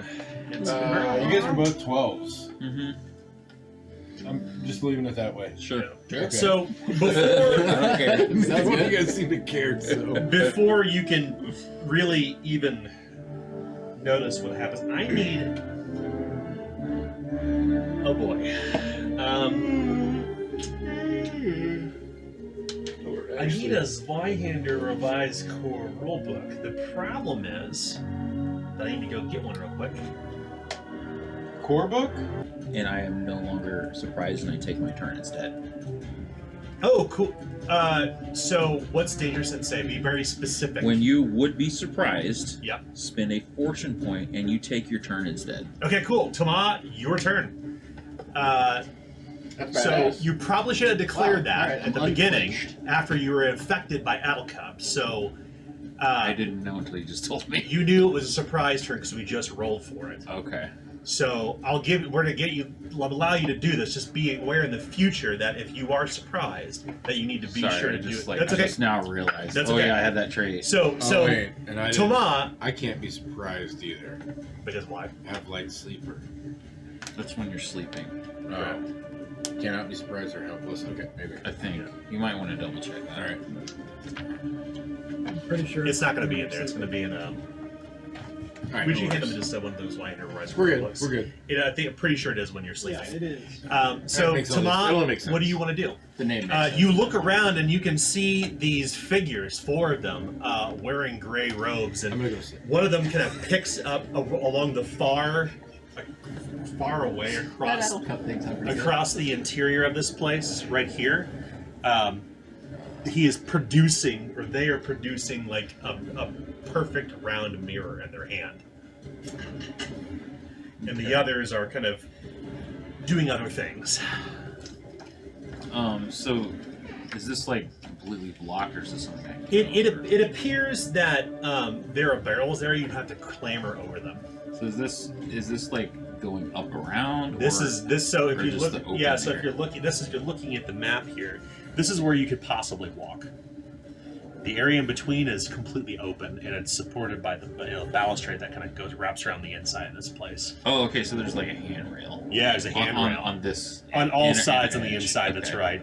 And here's the stairs you come up, and here's the stairs that continue winding their way up. But in the center is just at you can least go either 20. way. At least, yeah, you can go either way. This is Okay. not winding up. Once again, it's a floor. Right. It's just open, Right. like it would be in a bell tower. I'm gonna head around this way. I want to charge this person and try to knock them off Knock them over the edge. over the balustrade. Yeah. So you could charge, and then you could do a takedown. And if you look at specifically, if you look at takedown, you could you either can knock them prone where they stand, or knock them 3 yards away.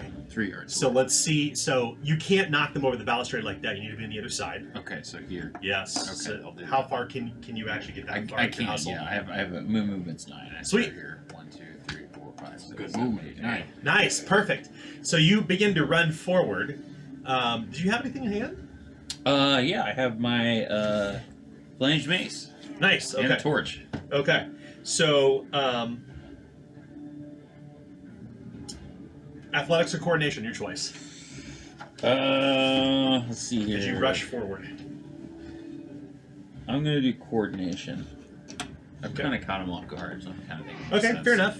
It's going to be standard. Okay. Or, sorry, routine. My apologies, because you charged. Alright, 60.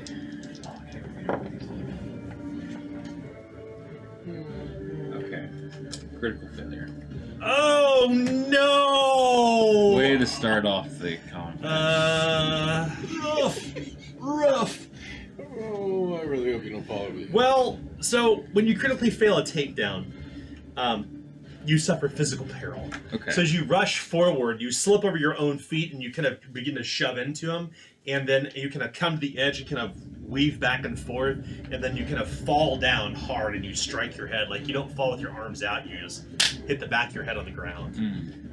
As you suffer 4, 8, 12, 14 physical peril. Okay. So that's 3 action points. Yeah, when you crit fail takedown, it's 2d10 plus 2 physical peril. You're probably confused because I'm using 20-siders, but these 20-siders are actually 10-siders. Yeah, I did a double take there of it. Yeah, I was like, what is it?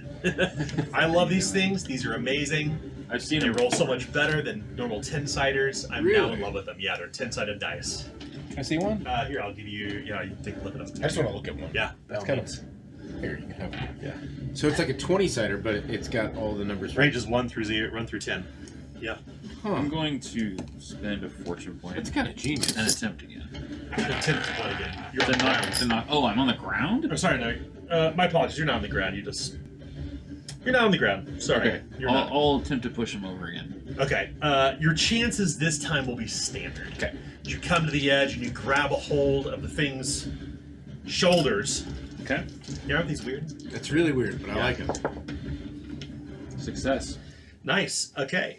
So it's going to attempt to resist using coordination. So its chance is standard. So it's 50%, 50-50. I always go red high on these, by the way. I rolled a 79, and I don't think I'm going to re-roll that.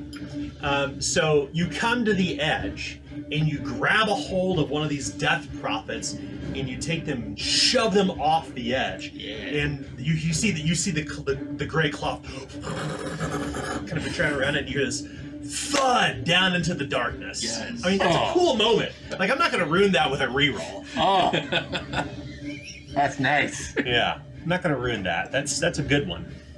That did Okay, so your turn is over, and now I get to start my surprise turn. Oh yeah. Oh yeah. So I did declare earlier that you were going to be victim to what was going to happen, guaranteeing it was surprise. But I'm probably going to use it again as I need to roll a test. Humana, murmur. The sound of shattered glass hits the ground, and Good thing you okay. And you need to attempt to resist a scrutinized test, as you hear the shatter in the glass, and like everything kind of falls from like in a slow echo, like time almost seems to slow down for you for a moment, Tula. Go ahead and roll a routine scrutinized test. Okay. 68. Success. Okay. You managed to shake off the effects. You are not impacted by the spell, however. Whew. Yeah. That's good news. Meanwhile, across town, as they say, Miranda always says. So across the way, the other 2 death prophets. One of them begins to shift shape for a moment, looking exactly. So I spend a misfortune point. Put that over there, over your pool, resembling Pipistrella, and begins to move quickly, like lightning, in front of you, provoking an opportunity attack. Okay. Your test is easy. All right. Murder. Alright. Wow. 80% chance. Success. Okay, roll damage. So that is going to be 11, and it's a powerful weapon. So I would like to push push them out of the engagement. No, they're not engaged with you. Oh, okay. So it's not really. How much damage did you do? 11. 11. Yeah. Okay. Keep this in mind. Hey, The Death Prophet is lightly wounded. that is a good thing to know. As they rush toward Pipistrella. And Pipistrella, just no more than from me to you, you see almost a mirror image of you, a woman with the wimple, and she's scratching at her head, like she's mimicking your movements. Further away from that, all the way across from where you're all at, you can see here that the Death Prophet begins to lift their hands from beneath the robes and starts to cast a spell.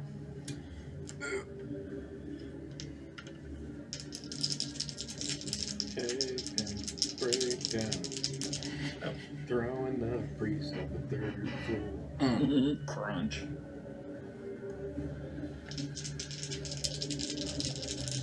I almost want to picture like a I wingsuit. critically succeeded. I'm so Oh, sorry.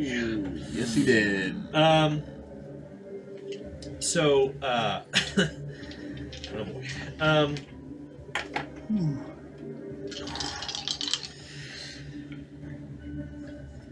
Guillaume, Mm-hmm. you are alcoved. Ah. You can hear the shattering of glass. It's surprise. It's fun. You're gonna love it. You can't resist when you're surprised. You Okay, can't resist spell effects. gotcha. Okay. Yeah, people who aren't surprised can, but you can't resist spell effects when you're surprised. can't- You're defenseless. You can't resist attacks either. You can't resist critical Can't resist success anything, anyway. Yeah, you can't. Yeah, I rolled crit success, so it wouldn't matter. it wouldn't Yeah. And my turn is now formally over. Clovis, you gather your wits and you realize exactly what's happening. As you turn around, you can see that from where you're at, Pipistrella is standing twice-wise right beside you. And I found a figure for you. Look at that. You see two Pipistrellas, one beside you and one right behind you, and they both seem to be mirroring one another. You look toward the two of them, and they both seem. One of them appears to be. They both appear to be hurt. That's true. Pip? Yes. Does it say yes to? Yes. Okay. Yeah, fuck that. I'm gonna. I can climb over these? Yeah, but they're gonna cost you like 2? Yeah, cost 2. Okay. 1. You want to do that? But you're gonna provoke an opportunity attack if you do that. Oh, yeah, I guess they're not. I don't know if they're Pip. Do I? Right. Yeah, tough call here. You're not sure which is which. Yep, fine. Okay. 1, 2, 3, 4, 5, 6, 7. Right, yeah. Do you want to draw your weapon now? Oh, yeah, yeah. I already had it drawn. 1, 2, 3, 4, 5, 6, 7. And I'm going to do a takedown also. Okay. With sword in hand. Go ahead and roll a. Wait, is there enough? Oh, there's enough. Yeah. You can roll a routine athletics or coordination test. It's up to you. Athletics, please. Hey! Alright, let's see what happens. Routine. That is. Oh. Yeah, 17 success. They will attempt to 90% resist. chance. Challenging. That dog Coordination hunt. test. Yeah. Red high. Dang, that's pretty good. Well, guess what? Boom! You kick them off the edge too, and then there is another folds of gray robes. Crunch. Somebody got to figure out which one's Pip over there. And there's a crashing sound of something down below as two of the death prophets have been dispatched. Anything else you wish to do? Bastards. I 1, 2. That's 3. That's Yep. 3. I don't have anything else. Okay, Sorry. it's okay. Clovis is done. Tomas, are you ready? Or, did I do that right? I can't remember. Tama, you shove them off the edge, and then Guillaume, you're like, whoa, God! So you're kind of standing at this point where you would originate, like right along here. Okay.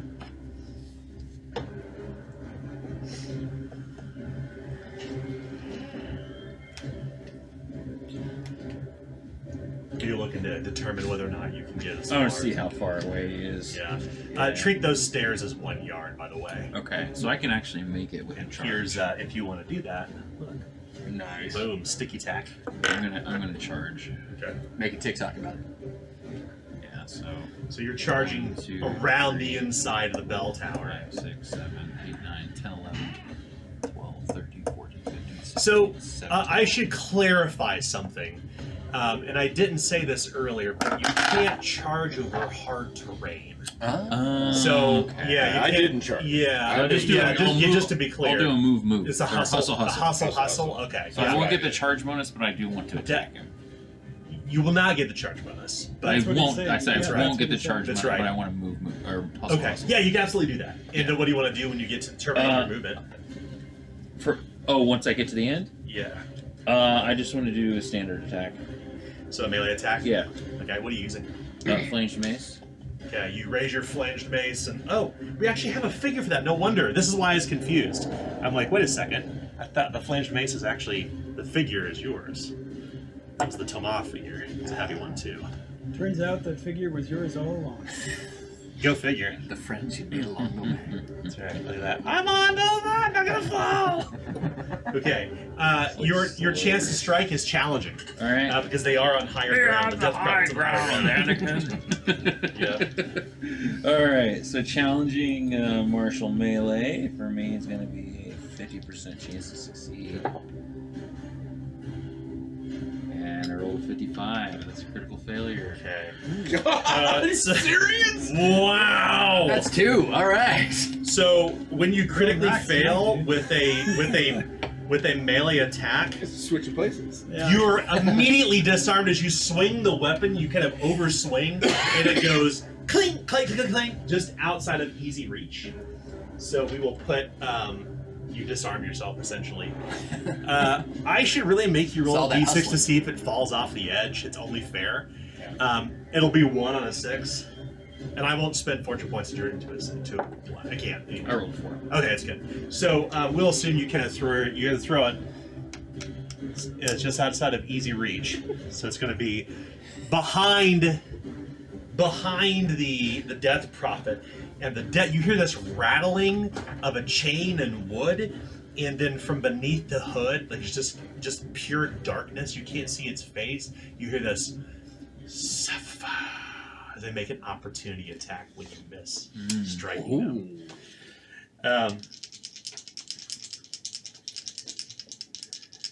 70. Sure, that's covered. 40%. So I struck, and you will suffer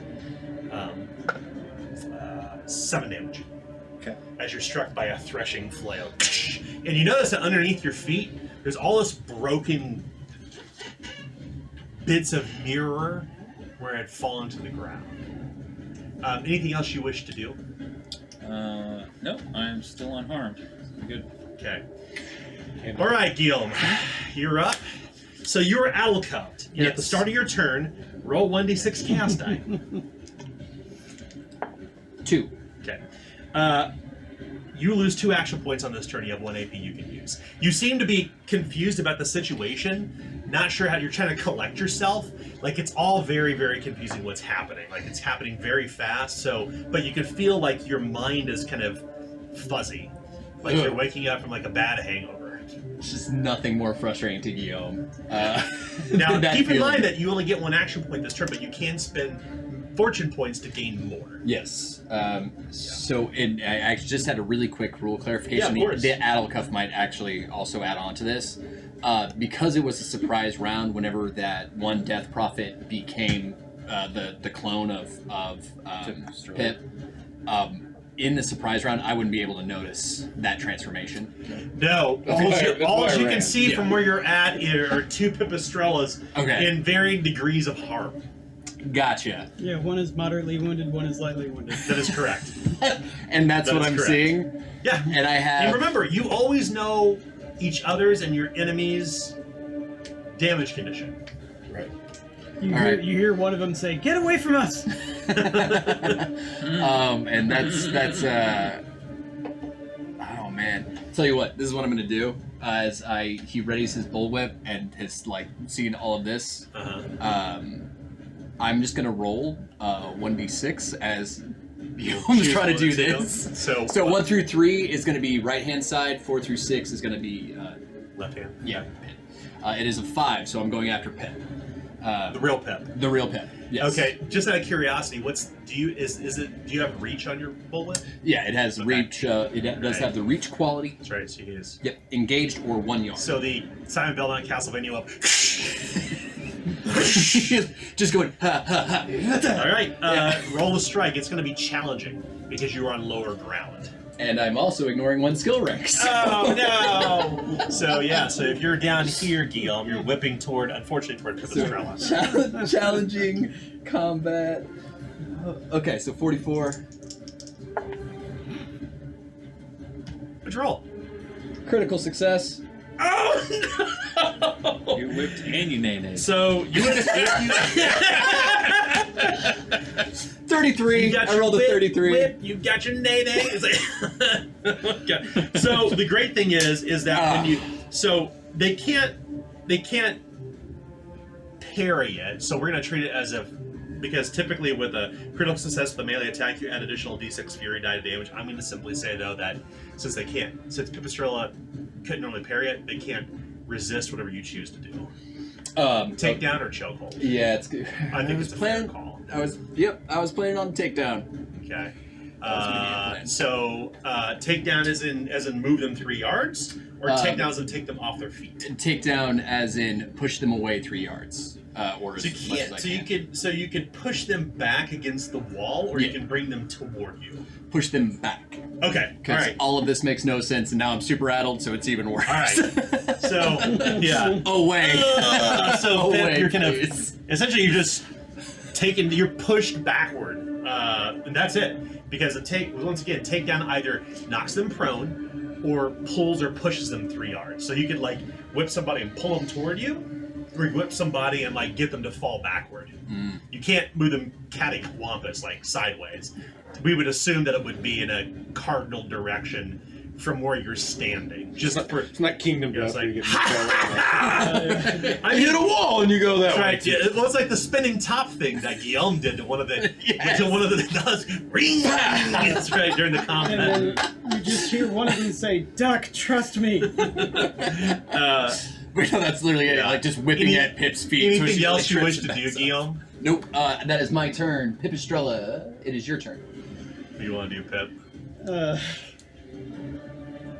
Alright, so I am going to hustle, remaining within this person's engagement. Move them with you. They're staying. Right, how do I move them with me? I'm still. I If was you move moving 2 there. yards, they move 2 yards. As they seem to mirror your movement. If you're staying engaged, they remain engaged. What? Alright, that's what I'm doing. I'm staying Okay. engaged. Yeah, so they the 2 of you start to kind of like almost encircle one another. As you can see that Pipistrellas, plural, are kind of They're just doing their thing. Okay, so wait a minute. What if it's like this? I move here and they move there. Yeah. So they're gonna do like it's doing that. Yeah, Okay, a little bit like all right, that. I get that now. If you would, just real quickly for me, Tim, on the initiative ladder, put Death Prophet on a separate red label and put it right beside Pipistrella. So we know that they're kind of doing things together. Yeah. So you hustle, and then the Death Prophet begins to hustle as well. And and I was about to step a little bit further, but when I see them move into that position, I stop and I say, "Whichever god you serve, it's not the right one." And I'll reach in and grab some grave dirt Okay. and throw it overhead as I cast Custodian's Dying Breath on it. Oh, nice. It's just a petty spell? It's a generalist spell. Oh, nice. Okay. It's going to be probably a routine incantation spell test for you. Do you want to channel that? I think this is the time to do it. So because this is also the time when bad things can happen. 2 or 3 steps. Let's do 2. 2 steps it is. Make it Okay. trivial. We're doing the 2-step? 2 steps. I never did the 2-step. I never did the 2-step. 2-step. Well, yeah, but doing 3 steps would be. So that makes it. Oh, I see. Yeah, so that makes it significantly easier for you. In fact, it Trivial. makes it trivial. Yeah. All right, so trivial incantation would be 96%. Ooh, baby, look at that. 98. Nice. No 6s and an 80. Hey! Nice. Okay, It's so if you would read the effects of Custodian's Dying Breath. Yeah, after successfully casting, those caught within a cone template need to resist using coordination or be pushed away from me 3 plus, so 10 yards. Oh my God! Okay. Resist with coordination. Yours is. Mine was God. trivial. Yeah, so it's arduous. Arduous. Which means it has a 10% chance. Sorry, 20%. Red high. I rolled a 95. So here's the thing. You can reroll. What's that? No, I'm not gonna roll that. Tim, that's not the time. No. I would probably say. That's true. That's true. Yeah. I would probably say that although we don't use diagonal movement, in this situation, you see Pipistrella fall off the edge. You want to grab her? Yes. Okay. You want to spend a fate point to save her life? Yes. I will use one of my fate points to say So that. but I don't want to rob your fate points unfairly, because let's contextualize this. You see essentially Pipistrella, whether it's her or not, you're not sure, careen off the edge. Okay? So That's right. clearly we know That's right. we know above board that Pipistrella, the player, is not going to spend a fate point to save herself, right? This is clearly, we know above board this is a death prophet. However, your Right. characters don't know that. So so what you can do is you can remember, you can use fate points to save yourself or others. However, I am going to give you the opportunity to discern whether or not it is her. Yeah, that would be. That's a good point. And I would say that because I would give you a bonus to that, save for the fact that Clovis was just kind of engaged with one of the death prophets and knocked over the edge, and you are now engaged with one of the death prophets in the middle of combat, Tomas. So I'm gonna give you a chance to discern whether or not. So I'm gonna start at standard, but because it is lightly wounded, I'm going to make it a routine scrutinize test for you to discern whether or not it was truly Pipistrella. That's because I would have actually, seen Pipistrella's form this entire time as we had traveled after she was in. Yeah, that Yes. makes sense. Okay. So routine scrutinize. Yes. Okay. So I ignore that anyway. Doesn't matter. That's what Clovis should have been. Okay, so 62. I'll know next time. Critical success. 33 again. There you go. So you can see as Pipistrella, that's great. As you can see Pipistrella and first you're like, no, but you realize that you can see the strange sorcery shifting around it as the gray cloak is kind of wrapped around her, and she begins to plummet toward the ground below. You're like, Wait a wait a second. second. See ya. Whip's not for you. Whip's not for you. Crash! Bam!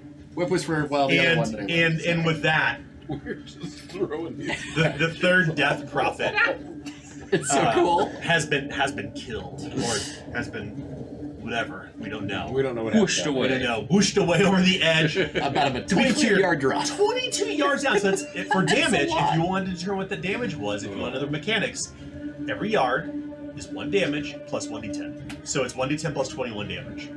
Yeah. It's big. It's hurt. Yeah, that'd be significant. It's hurt. Yeah, I can literally tell you what it would be right now. 27 plus 21 is 20 damage, which is 4 steps or more for them. So they are instantly slain. Oh, right. Yeah. If it's 4 steps or more, you're That would happen to instantly us, too. slain. Yes, Yeah. yes, yeah. Yeah, it would. Yeah. It's good for the goose, it's good for the gander. Okay. dangerous right Anything now. else you wish to do, Pipistrella? So you hustled for 1, you channeled for 1 as a reaction. Or sorry, you cast spell for 1, and as a reaction you channel power, because channel power is now a reaction. Yeah, that's all 3. So as an example, if you were unable to use reactions, you couldn't channel power. It was shifted that way because typically people call out they want to channel power after learning their difficulty rating. So it used to be a special action. Now it's actually a reaction. Gotcha. It's a better classification all around. The same way in Flames of Freedom. So, all right. So whose turn is it now, Pipistrella? Oh yeah, next is the Death Props. Yeah. The Death Prophet. Props. That's actually like the new EDM group. Oh, yeah. Well, Death Props. as the threshing flail strikes you, Toma,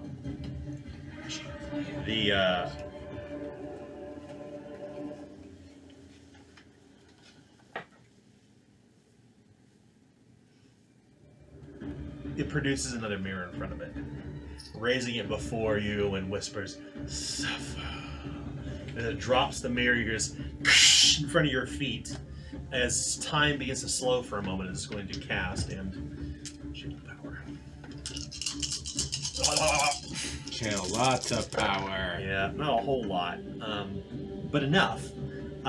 You need to resist a challenging scrutinize test. Scrutinize. Okay. Give it a good Scrutiny. 48. Success. Nice. Well, fortunately, you managed to Got shake. one. You managed to shake off Got 31. whatever was about to happen. And then I will spend my next misfortune point as put that over your pile. As you look at the Death Prophet, and suddenly 2 stand before you. Like two, like a shadow seems to kind of emerge from it. Another person from it, almost like another one standing almost side by side, indiscernible from one another. Yeah, the wet armor. The wet armor on. Yeah, it seems to almost like come forth from its gray robes, moth-eaten as they are, and just kind of like plop down side by side as they seem to kind of move in perfect pitch and perfect movement with one another. And my turn is now over because I ran out of action points. Clovis, what do you want to do? Okay, got a question. Yes, Is this open? it is all the way around. Yeah. That's just Oh, right, because the wood's that's built just in. my flange mace Yep. there. Right. Just keep in mind that while you can move through allies, you cannot occupy their space unless you stop and remove them. But you're saying I can reach this guy because I have his. This is open. It's. I'm sorry. I should clarify the height, and I should have said this earlier. And it's actually reflected right here. It's 6 yards up. So if you look here, that's why I put that there. So Oh, 6 yards is this? 6 yards to where they're standing. Oh, that Yeah. portion is 6 Yeah. yards. So I should have clarified that. So if you want to take a mulligan on your movement on that case, because yeah, they are 6. That's why I put that little. I use those little blocks that indicate the yardage for height in cases where things like this happen. Okay, so that You was didn't build everything to scale. 7 Sam? yards back. 1, 2, 3. As best I can. No, it looks. I was trying to cheat you guys there. Yeah, it's a Lego set for terrain, but it works near perfect. I just want more. I want more dollhouse terrain for it. And you said there's not enough room for 2 people on the stairs. There is not. They are the stairs are literally 1 yard narrow. Yeah, they're very narrow. So you could fit one figure as an example right here. That's where Tama is, and where the strange death prophet is standing. The death prophet. So if I move him, it's going to take an action. So you'd have to stop. You take an action. You would use an action point to hustle again by shifting positions. So you I would need 3 action points to do what I'm. possibly You can yeah. hold your action. You also got action points. You got fortune points to use action points. That's right. You can always do that. You can always use your misfortune pool to try to accomplish what you want. So yeah, So you I'm can going to always move here. you can always quote move somebody by spending an additional action point to take the same action. And I'm going to keep my hand on here, and then I can always drop my Zweihander, right? Absolutely, yeah. Anytime you want. No, And no then penalty. At all. pull out my crossbow. Yep, but you need to load your crossbow. I mean, Crossbows aren't loaded automatically. They're Yeah. crossbows. okay, well, I have Dangerous. to Arbalest carry. speed. So. Yeah. So just to be clear, if you have Arbalest speed, you could try that to load it for less action points, or you could possibly just use the quick load action as part of the load action, which means it's 0 AP to load, but you're left defenseless until the beginning of your next turn. Right, I have Arbalest speed. So Okay, cool. Let me at least try my Arbalest Yeah, speed. yeah. And Arbalest speed, if I'm not mistaken, allows you to Load for 0. Yeah, load for 0. So it's going to be a routine test for you. Routine. Yeah. So you drop your Zweihander. 46. Nice. Good. Loaded. And I'm gonna. 6 yards up. I also have Eagle Eye, so anything medium to short, or short is Short's your first. yeah, distance. medium. Yeah, What's the treat distance on your medium as crossbow? short. So What's your distance of your crossbow striking crossbow? so way farther than that. Yeah, so you're good. 9 at plus distance. PV. Oh, cool. Yeah. So So they're It's within in short range. range. Yeah. So it's challenging because they're in higher ground. Okay. But what does Eagle Eye allow you to do? it just makes everything makes it short. Oh, okay, that's right. Yeah. Treat So medium you're- is short. So yeah, it's still challenging, but at least you're not. Once again, that's helpful for like long distances. Right. Yeah. So go Okay. ahead and roll strike. Okay, so you said it's let's see here. Simple range, or no, it's not simple range, it's the other. It's martial range. Yeah, so it's 68. challenging, yeah. Challenge 58. And 16 does it. Nice, roll damage. Baby. Does it have any traits? It is punishing, so I'm gonna go ahead Nice. and use that trait. Yeah. Good call. Yas initiative queen. Fortune point. You want me to? I can turn this to a 6. I mean, If it was a 1. We've got plenty Yeah, of fortune if points. it's a 1, definitely spend it. Okay, so that's 10 and 12. I rolled 2 that time. Plus, hold on. It's been a while since I played here. 7. So 20 points of damage. Okay. So I've got troubling news for you.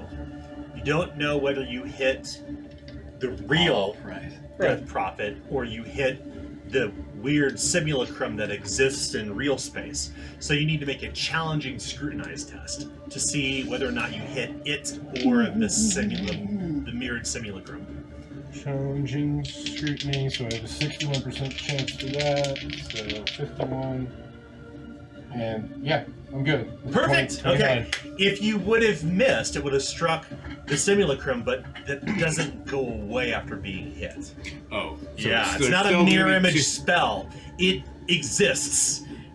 So you rolled 20 damage. Yes. Yeah, kid. It is seriously wounded. Can you tell that it's wounded, or is the other one look seriously wounded? Well, too? it's still kind of hard to tell which is which, despite that. It is a mirrored simulacrum of one another, so you can't discern between the two. Clever. The Death Prophet seemed to use some clever trick of light or shadow. Yeah. Weird. Okay. It is. So it's like a mirror image in an old school squirrel. No. It's physically It there. is physically there. Okay, crazy. Yeah. It is a living simulacrum of it that occupies the same space, almost moving in perfect tandem with one another from an unheard rhythm. They move and react in the same way, and it exists like shadow stuff. It just seems to be there. It is seriously wounded, so roll 2d6. Oh. Yeah. I forgot about that. Give me one. No, Give me one. double 5. That's what I wish I would have rolled earlier. No kidding. Remember, you can always spend a fortune point to turn it into a phase 6 to enter it. You guys want me to? I mean, we're off the combat's almost done. Smashing. Smashing. Let's make it happen. I mean, you've already we've dunked his friends. Let's go ahead and just get this one to full So humiliation. I would like for you to pick a card, any card. I'm gonna go in the middle. Serious. What happens? do it. Seriously good stuff. Smash groin. Right in the dick. Gain 6 corruption, so that doesn't happen to them, right? Correct. You are knocked prone. Any ally must treat injury. Until fully recovered, you wake up every morning having to suffer 2d10 plus 2 physical peril. Smashed groin has got to be my new Ouchie. favorite injury in this game. Ouchie, ouchie, ouchie. Yeah. But he's not prone for you, so. Yeah. So you I literally, know what I'm gonna do. you literally shoot the thing in whatever organs exist there. Well, I was And underneath him. and right Buffalo between, shot. you really pin part of the gray moth-eaten cloak underneath of it, and it falls, and its shadow self falls prone Too. as well. Okay.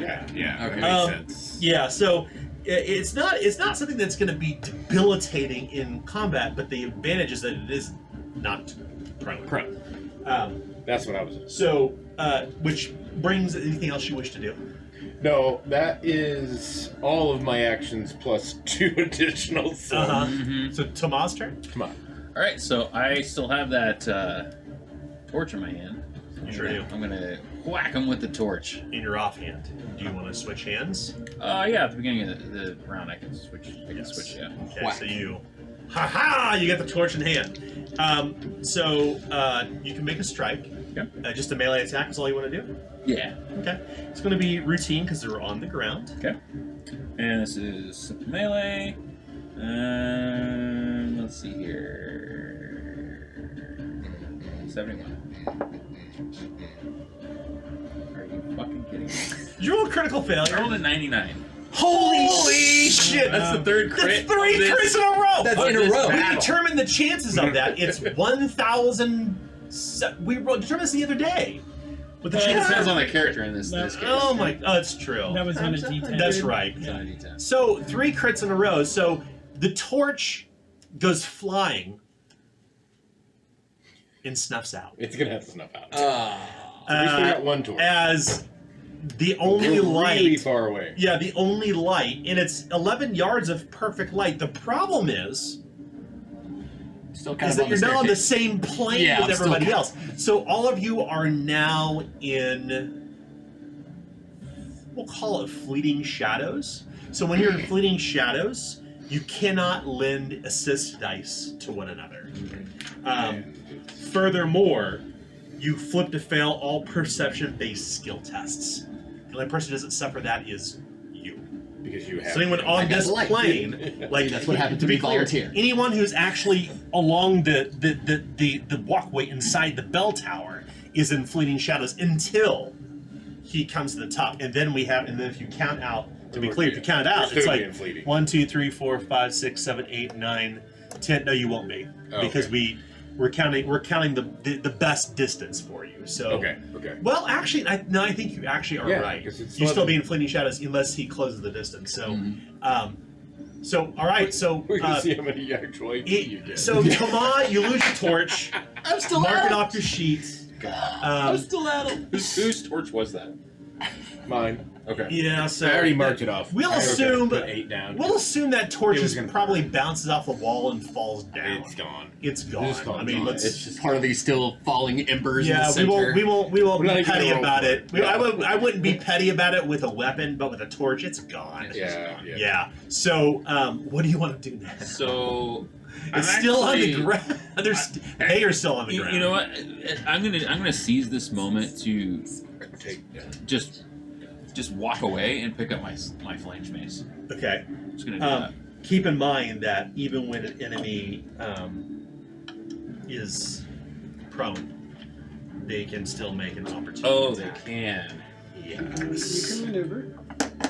Still maneuver. Oh, my apologies. They cannot. Not when they're prone. Okay. I'll Not when they're defenseless, prone, or taking cover. I'll move. I'll use my remaining 2 AP to move over there and pick up my weapon. You only need 1. Oh, did you fail to strike with the melee weapon? You sure did. You sure did. Sorry, before you move. Oh, opportunity attack.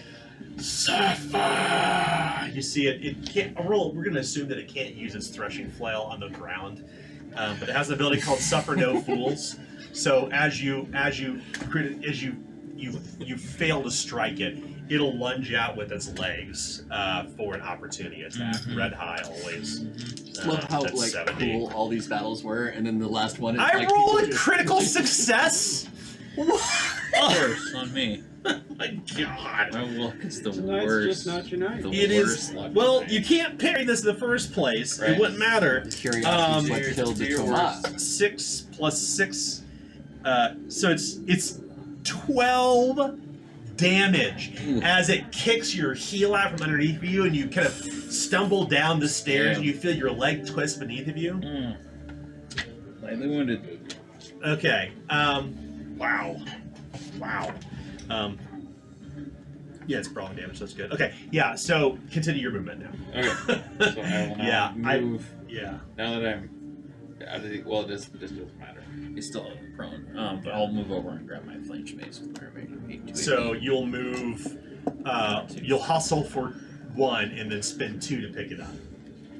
yes. Because when it's outside of, we always say when you're disarmed, it's outside of easy reach, which basically requires 2 AP to interact to pick something up. So it's not just, like as an example, let's say that you had your Zweihander and your crossbow. You could stick your Zweihander in the ground, fire your crossbow, spend 1 AP to draw it. In the case where you're disarmed and you can't use your primary hand, which we missed out on, but that's okay. When you're disarmed, you can't use your primary hand until your next turn. But we'll skip all that. We'll have to remember it in the future. We do a lot of disarms in general, but nonetheless, you pick up your flanged mace, and your hand still hurts, right? Once again, it's like swinging a baseball bat at like a telephone pole, like your bones hurt. But you've got it in hand, and you're armed. Anything else you wish to do, Gil? Gil? Sorry, my apologies, Toma. I thought that was 3 because I struck, I moved, and picked up. Is there anything else you wish to do? Because with there's Okay. action. I'm always going to ask you this question because I don't track. That's a good point. I typically don't track your actual. That's a fair points. point. Yeah. And I am done. And it is now Guillaume's turn. Okay, Gil, roll d6 Yeah. chaos die. Can't wait. 3. 3. I got 2 last time, so who knows? You rolled 2 last time. Yeah. Oh no! If the result is phase 3, you must spend your next turn running in a random direction. So you feel confused and compelled to go randomly, and you're either going to go up or you're going to go down. 1 through 3, you go up. 4 through 6, you go down. 4. Okay, what's your movement? 6. So you move 21 yards. Yes, 6. You are almost at the very, very bottom. 18. Okay. If I'm almost at the very, very bottom. And That'd be 18. 18, sorry. And as that happens, you're all now in total darkness. So you run as fast as you can with your torch, and you manage to collect yourself as you realize you're almost at the bottom, and you can see the gray cloaked bodies, the death prophets, and you kind of come to. Is there anything else you wish to do? Yeah, actually, since I'm... Oh, yeah, no, I can still do this, because I would still be curious about this even if I was addled. Where are the bodies? Do they look human? They're further down. You can see blood spattered all over the ground. Awesome. Like a black ichor. That makes me happy. Yeah. That makes me very happy. Yeah. Cool. Yeah. No, that would be the only. So I still have my AP though. Yeah. No. No. No, That you spent, have- You spent Yeah. all of your AP to sprint run. my ass. Yeah. But you do have misfortune points, or fortune Yeah. points you can technically tap into. Yes. I'm gonna have to because at this point it's bad. I will use. So for 1 fortune point, would I be able to get 1 AP back? You get, yeah, you get 1 AP per fortune point. So you can, All right. run, you can just run back up.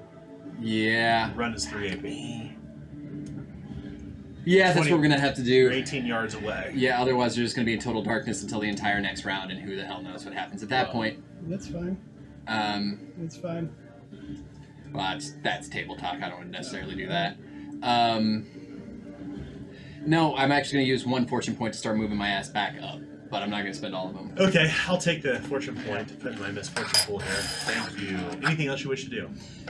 No, that was really it. That or just like figure out what the hell was happening close enough to the ground. But if I'm not close enough to see them, then that. Yeah, they're not throttling or thrashing on the ground. It appears they took a pretty solid hit. Cool. There's Yeah. just black blood spattered beneath their There'll be bodies. time for investigating. There are a later. mess of limbs, Okay. bones poking through their flesh and their gray robes. You just hear from somewhere down beneath you. Nice job, guys. I got this. Sorry, it always sucks to lose your turn. Very thorough. Yeah. All right. That'll That is come. my turn. Pipistrella, it is your turn. Alright. Pipistrella is going to interact with her belongings Okay. to get out the lamp and light it. Lamp. Oh, the lamp lights up, and now you're not in total darkness. So that's 2 action points. And then she's going to hustle. Okay. Okay. Okay. You start to run across the way. A lantern casts perfect light in 30 yards, so everyone is bathed. No, this is only a lamp. Oh, a lamp. Yeah, so it's not very good, but at least it's not total darkness. Yeah, that's true. I should clarify this real quick. Yeah. A lamp is 1 to 5 yards perfect light. Yeah. 1 to 5. 6 to 19 fleeting. So Fleeting. now So you're we're back fleeting in shadows. Yeah. Okay. Yeah. Fleeting's better than total. It is. Total By darkness is a lot. bad. Anything else you wish to do, Pipistrella? No, that's it. Okay. She leaves that bow back on the ground because she had to drop it, and she's muttering to Just herself, put that right why do I even hold it? You want to put I'm just putting the force center there just as in Yeah. case somebody wants to pick it up. Yeah, it's You never know what's going to happen. So now it's the Death Prophet's turn. yeah. Sorry. Death So the Death Prophet gets up for 1 action point because it has a skill rank. Thank you for picking that up. They pick themselves up off the ground and they look menacingly toward the lot of you, and then they begin to run up the stairs. Can't make opportunity attacks with range weapons unless you have a talent for it. Unfortunately, yeah. So, as the just unfortunately you can't do anything about that. Okay, let's do it. Yeah. So as they proceed as the Death Prophet proceeds to flee further up the stairs, Forever. we will bring tonight's session to a close. And you're pretty sure that there are others in the levels above in the bell tower. So, any corruption tonight? Yeah. Yep. Yeah. Oh, that's I right. got lots of it. I took two corruption. That's it. Okay. I rolled 1. Sweet. That means everybody got it besides me. Unless you want to go one step the track, it's up to you. You could if you want. It's True. entirely up to you. So we will bring tonight's session to a close. Let's talk about in the game. Let's talk about the outcome of tonight. Mine went. You're what? A pencil. Here's one for you. You can borrow mine. Thank you. So let's start first with Pipistrella. Pipistrella is going to allow Yeah, her zeal for her goddess to creep in her and doubt in her mind as she keeps running through in her head over and over again. I should have checked for a pulse. I should have checked for a pulse. So it's going to bother her because she got the corruption for doing that murder stuff. And that's what gave her the chaos rank. So she's going to remember that. And next time she's in a similar situation, if she is, she's going to make sure that it's 100% and not just a rushed decision. Yeah, and just a quick clarification on like what the perspective on humorism and doctoring means in a world like this. They believe in the balance of the Humors. vials, Oh, the yeah. humors. Yeah, they truly that is the way that their belief in medicine works. For somebody, even with somebody with rank and heal, but only somebody with a rank and heal will be able to determine about that pulse. The thing that you know, though, just inherently, is that you are given. You're comprised of two things or three things: your spirit, your body, your husk, Corporeal. yeah, your corporeal self, in the medical term, but you'd be your husk, your soul, and your spirit.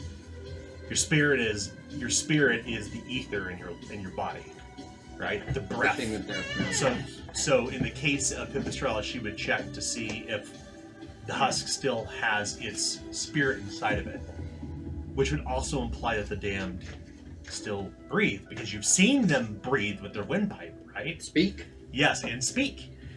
So yeah, that's your kind of knowledge on medicine. So let's move next to Guillaume. Guillaume's actually was actually pretty deeply affected by the, not necessarily even the killing, but the guy in the chain, and this kind of odd quorum that was going on as to whether this man was living or dying as he was on his knees. Yeah. There's just something in the back of Guillaume's head that it just kind of clicked for him, and he could not stand that. And yeah, now he's kind of rethinking what Pipistrella is, and Clovis, and well, not really Clovis, and Tomas all about. Nah, Clovis is Yeah. the still waters run deep. Like, I know what I am. This is who I am, and that is nice. It's not a moving part at all for Guillaume, which is awesome. But no, there's a lot of like kind of rethinking now exactly what the hell we're doing out here in the first place, and not to do exactly what we just didn't do, right? What Yeah. we failed to do entirely right there, and actively killed someone. Yeah. While we're out here trying to find survivors. So there's a lot of that for him, and the whole concept of it, enslavement or being subjugated, was clicked something in his head that he did not care for. What about for Clovis?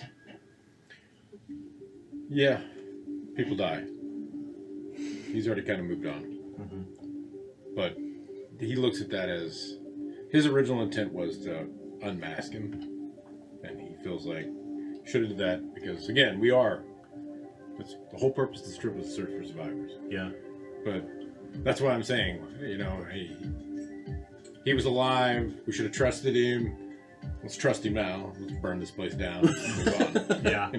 It's black and white. Yeah. That's how his vision is. And now that they're in this madness, I guess see where it takes us. But I'm still for walking back down these stairs and just lighting this thing on fire. Yeah. Direct action always seems to work best for this party. When we spin in circles, we seem to talk ourselves out of doing most things. Yeah. It happens sometimes. That's true. Finally, Tomas. So Tomas, in this situation with the changed man, was obviously kind of confused about what to do, and he kind of looked at Pipistrella for his spiritual guidance. Her. Sorry. No, I'm talking about for Tomas. Oh, yes. I see what you're saying. His Okay. spiritual guidance. So, and in the end, it ended up the way it did. But Tomas was completely ready to make the call in terms of like killing this person, and that's why I decided to actually take that corruption, because if it wasn't going to be Pipistrella, it was going to be Tomas, because he was not willing to take the risk of whatever this person was, because he didn't know their intent. They seemed confused, but that can be faked. So he wasn't going to be taking any chances. This man was going down either way, and if he had to corrupt his soul to do it, he would do it so to keep his friends safe. So it was happening one way or the other. So I felt like I needed to take, the corruption of that because I had a hand in it. It's a good player choice. I particularly like what happened, Pipistrel's decision tonight to strike them when they weren't watching, even though it turned out that they weren't one of the unliving. It was still a really interesting kind of outcome. That's the kindest way she could think of killing a person. Yeah, in particular because one thing I wanted to do with Brother Wilbur tonight was to have him make the comparison between who are the damned. Is it us? Is it them? Right. Are we the ones who are condemned to go through the same thing that we've been doing? Brother Walter, sorry, not Brother Wilbur. Yeah, I just marked him off the NPC sheet.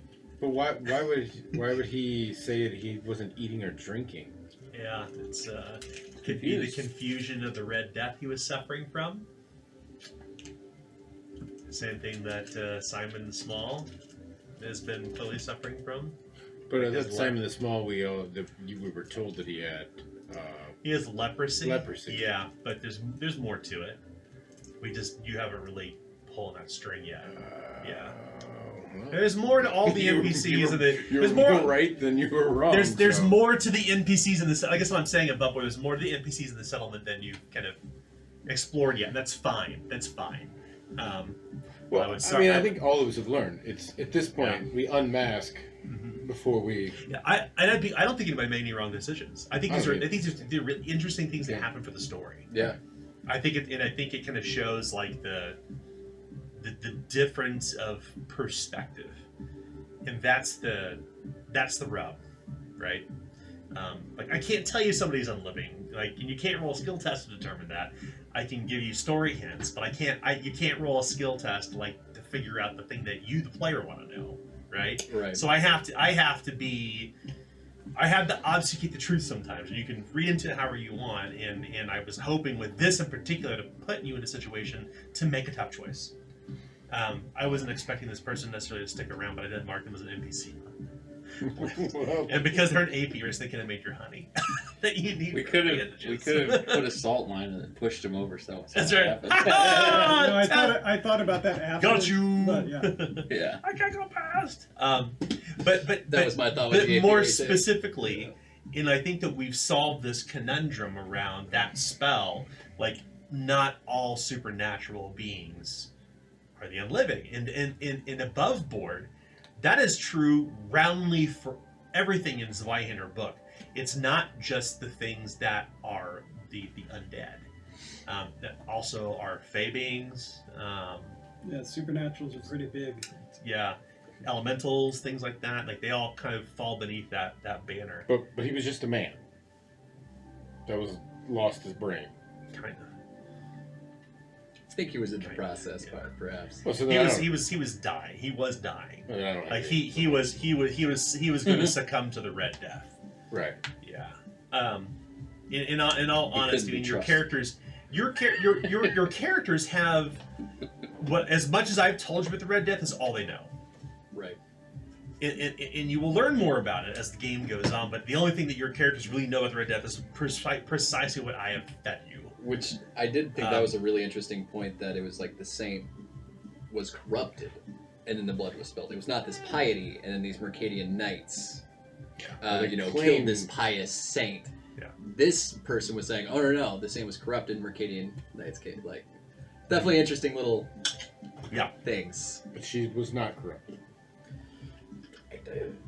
We know what we have learned from the story. Not. Yeah, That's that was what was interesting, as Walter gave this different account of the saint. He said, that they said the saint was corrupted, and then that her blood, where her blood was spilled, that's where. Yeah, the stories say that that it was the punishment on the Mercadians for the Red Death, but the Red Death didn't just kill the Mercadian dynasty. It killed, from what you all know, a lot of people. Yeah. Like And the gods. Yeah. And the gods. That's right. And the gods. And the gods. Yeah. The gods are dead, as they say, right? All gods are dead in Galleon. It is a belief here, right? It's, Yeah. The land is cursed. The gods are dead, or the gods have abandoned us. Yeah. Same thing. Strong argument, right? Looking Yeah. around the world, you're like, that's a pretty good. I know. It's pretty like good you've take. seen proof, and I'm all like, you're seeing proof all around you that they're gone. Yeah. It's Fucking kinda, dead or walking. it's but I didn't go there. I was There's like, an interesting allegory here that the only god that seems to be alive is the god of death, right. and you're surrounded by death. It's not. It's big not a winning business. argument in her favor. That's what I'm- Right. There's it's a big theme. It's a big theme in the game, and more to come. But Man, the setting's so much fun. It was really cool. we previously ran a game here, but it was not like this. The Galleon game. Yeah. It was a good game though. Yeah, they killed there were these two backwater swamp towns, Solid and Foil, and these backwater like bayou yokels worshipped a black pig they called Le Porc Noir, Yes. and they eventually actually slaughtered the pig. The pig god? Yes. Was In it fact, you probably saw it among the Sacred Remnants. There was a Sacred Remnant for Le Porc Noir's It is. the Black Pelt. The Black Several Pelt. summers ago, a local demigod called Le Porc Noir Assad was slaughtered by outsiders. Oh Its my black God. pelt somehow fell in the hands of a priest of the Winter King until they died from heat stroke. It's a great Easter egg. Yeah, That's pretty spectacular, man. yeah. So, session 10 next week. Sarah and Paige will be back. We'll see you all next time. Oops, sorry guys. Bye. Everybody. Bye. Bye. Hey there, viewers. If you like what you're seeing, take the next step. Head on over to our Patreon where we create content for Zweihander and other games. Just go to grimandperilous.com and click on the Patreon button. Thanks.